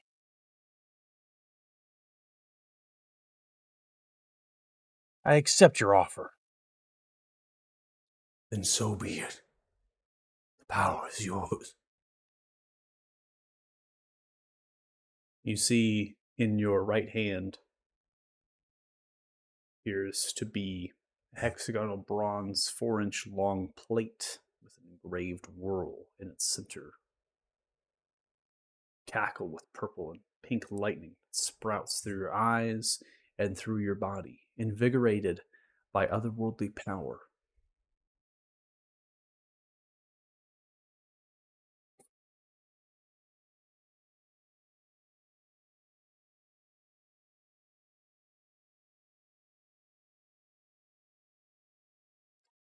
Dirty Joe, you are focusing on here. I'm going to give that to you there. Okay. Focusing on, voice reaches out to you. You have returned, chosen. It is I, Jeffrey. Yep. It's nice to talk to you again, Jeffrey. How you doing?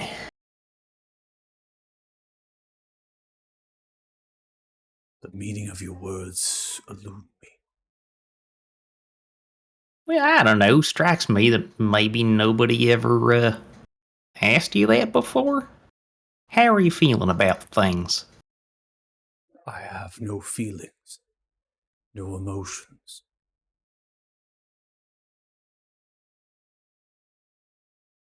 Interesting. What about any like urges or drives? Like feeling hungry in any sense?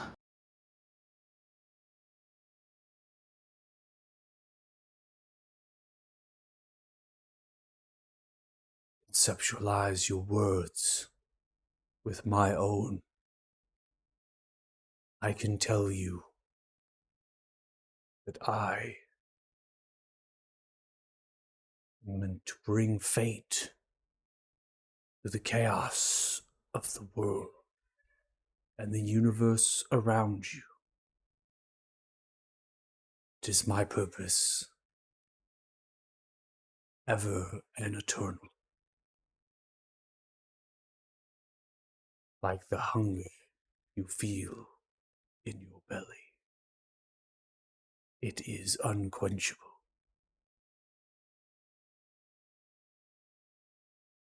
All right. Well, the one thing I do want to clarify, if you would be so kind, talking to some various other figures and deities and some such, I kind of got the impression that she used to be the Devourer. Would you happen to know about that? I have been given many names and many titles over the eons of the universe's existence. The Devourer is one such name I have been given.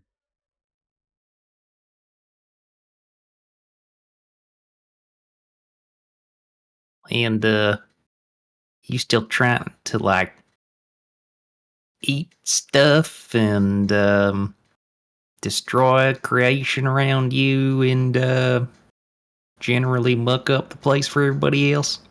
Sorry if that's a bit on the nose, but it is a little bit worrisome. To you, I am Jeffrey. To you, I have given life in place of death.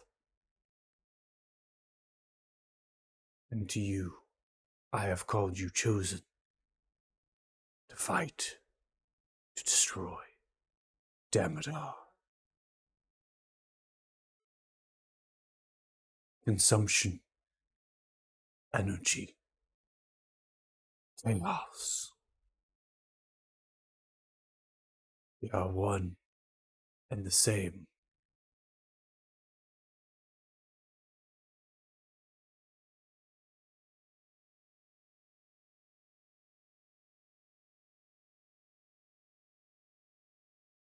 Alrighty then. Well, thanks for your time. Always a pleasure to chat. Uh, have a nice day. Voice leaves you. The rest of your party, you are simply channeling purple and pink cackling lightning, the both of you, as you were embraced by the waters underneath, channeled upwards with their power, and all of that was within your own head, unless you were speaking out loud.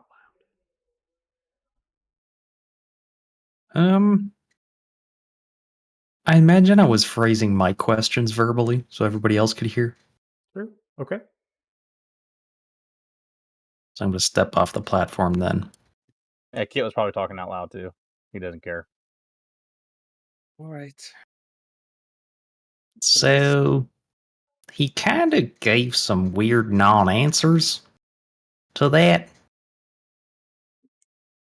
I don't really know what to make of it. I mean, he said he wants to bring fate and order to all the chaos that envelops the world and empowers us to destroy Damodar with our gifts and, said something about energy and chaos and consumption are all the same. I don't know. I don't know. Don't really know what to make of it. It sounds like a being who has only ever known one purpose. They don't attach any feeling to. He gave me this, and I'll hold out the Wow, object that he gave me. that's a nice trinket. I have to plant it somewhere. Yep, and you're likely going to need to destroy whatever is birthed from it. I don't know. Did the other guy have to do that? Didn't they say that turtle was still floating around somewhere? No, yeah, it's still floating around. I'm gonna go have a chat with good old Jeffrey. How do you use this? The gift that he gives.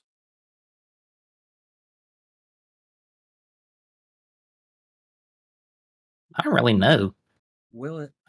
I just died and came back. I don't think I ever really had to do anything else. I'll think really hard about him saying that he's going to give me a gift that will help me destroy my enemies and see what happens. Not help you destroy your enemies, take the life from your enemies. Or take the life. Yeah. All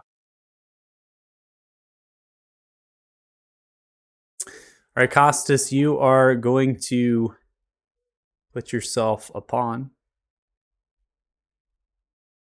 voice.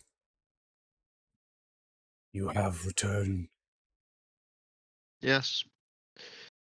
I'll be honest. You're very ominous. But I believe in redemption. I've been told you are not the same being you were before. And I'll be honest, this might be all me just justifying that I think I need your gift. So, hand over the same.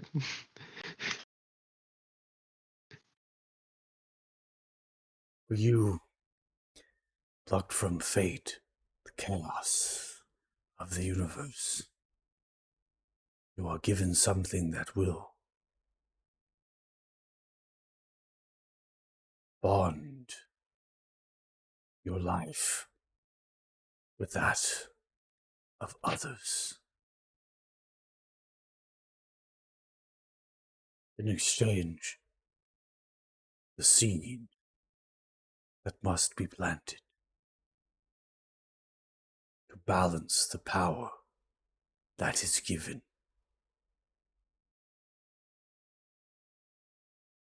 Pink catting lightning begins to sprout. About. And you are given a small, tiny, inch-long oak acorn.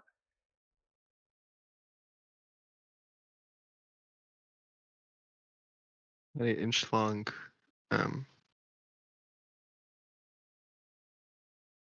worm? Acorn, Acorn. like a literal seed. Oh, okay.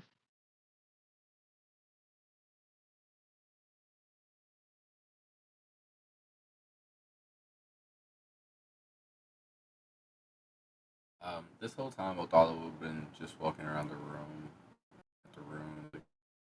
around here. Does it look like this tower, this way that people of Felgen built it, and what's been written here is like a magical circle every year so that he can escape? No.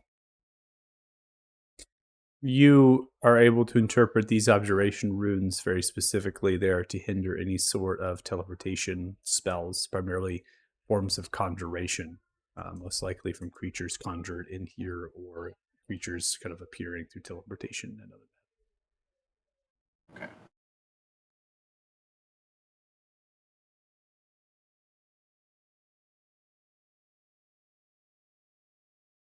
So, we learned is that we confirm the information we have. Yep. Jeffrey is the devourer, And now Costas owes him his life. I don't owe my life. I owe an acorn. did you accept the gift? I accepted an acorn. There's no talking your way around it. Fine, yeah. Are we really surprised? Nope. But you know what? We'll approach that problem when it comes. I mean, it's his problem. Let's be honest. Him and his big daddy upstairs. Hey, Paylor told me I could, and all of you did too, so you know. We all I most advised you certainly did against it. not. I told you probably shouldn't, as a matter of fact. Well, you can't tell me I shouldn't do something and then go do it. Well, I most certainly can. Kit is not Costas. Got a point there. There seems to be some strange runic writing above you. Hell?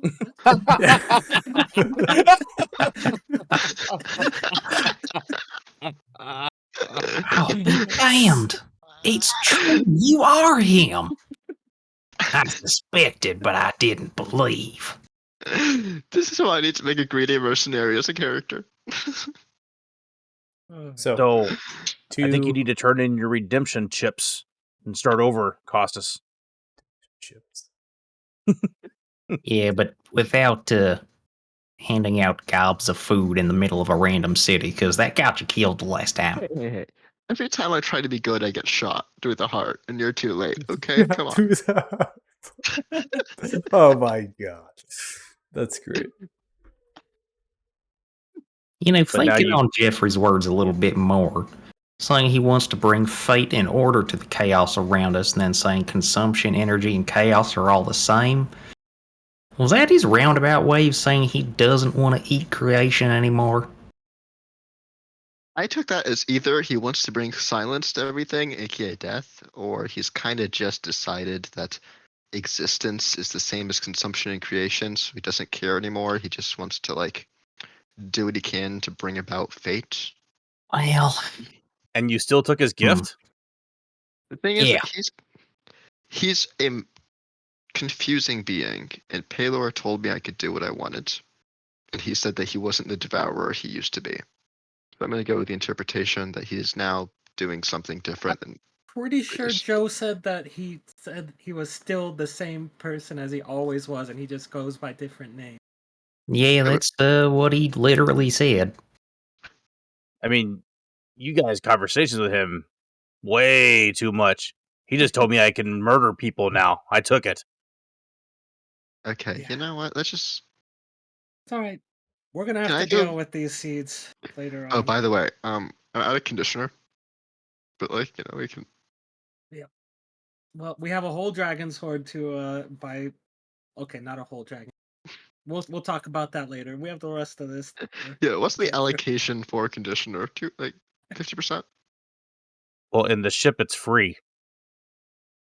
I mean, the ship already ran out. It's the problem. How is that even possible? Not possible. I made I it had possible. ale the whole time. I'm surprised you're walking straight. You know, it's impressive. Surprised I'm walking at all, man. I really did try to eat my way through an entire hog.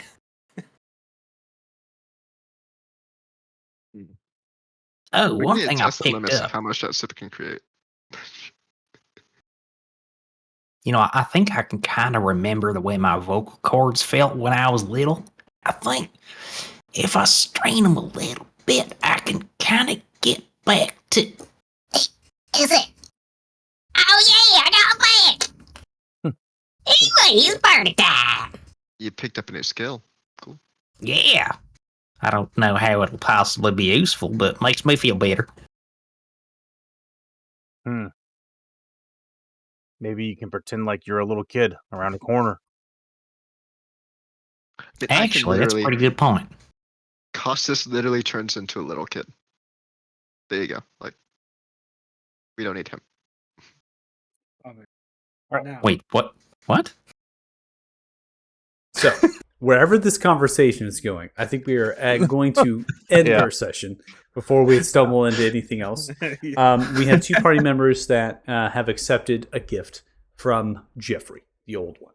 We also understand that Jeffrey, the old one, has actually said that they've gone through many different names and titles that they were given to them by mortals, by humanoids, by creatures such as yourselves, and they do not have they don't have a name. They just go with what they are called by you, and they have told you that yes, they have gone by a name, the Devourer. That With has an been something insatiable hunger. that they have been called. And they also say that consumption, energy, and chaos all mean the same thing to them. Say that one more time. Consumption, energy, and chaos, right? Energy, and chaos mean the exact same thing to them. They do not see We any just let them differences list the between elemental points. between the three. That right there is very interesting. And they don't have any Mhm. feelings. They have no sense of feelings. They don't understand emotions. So what they're doing is instinctual. And they speak about not bringing order. You mistook when I was saying something. They said that they are bringing about fate. They're bringing about chaos. That is their insatiable, that hunger you described, is that they're there to bring about chaos, bring about fate. Okay? Okay. So still scary then. 2 gifts given. Nice. Perfectly fine. Gift I'm of like power chaotic. and the Good. gift of friends. Those are the 2 powers that you both have been given. And of course, you'll have to explore what that actually means. Where's that? Yeah, it's not like All right. So, experience points for the session today: 4,848 and 6,791. And you know what it's time for? Oh boy. level up. Click it. Close. I'm close. Getting Do it. there. Another level up. We are one step closer. Hell Higher yeah. and higher as we climb. I will tell you right now that most campaigns do not actually exceed level 14. So you are in most likely uncharted territory for most gamers that play Dungeons and Dragons. There is not actually a campaign really that goes over 14, and most of that, if any levels, will mostly be like a homebrew or a one-shot, maybe some mini adventures. So we're into that territory right now. We're going to be getting some quite exquisite spells and power levels. Yeah, should be fun times. All right. Watching the stream, thanks much. Really appreciate it. For the Wayward ones, we did not get stuck on a puzzle. You Right. Mr. Dragon! Yay!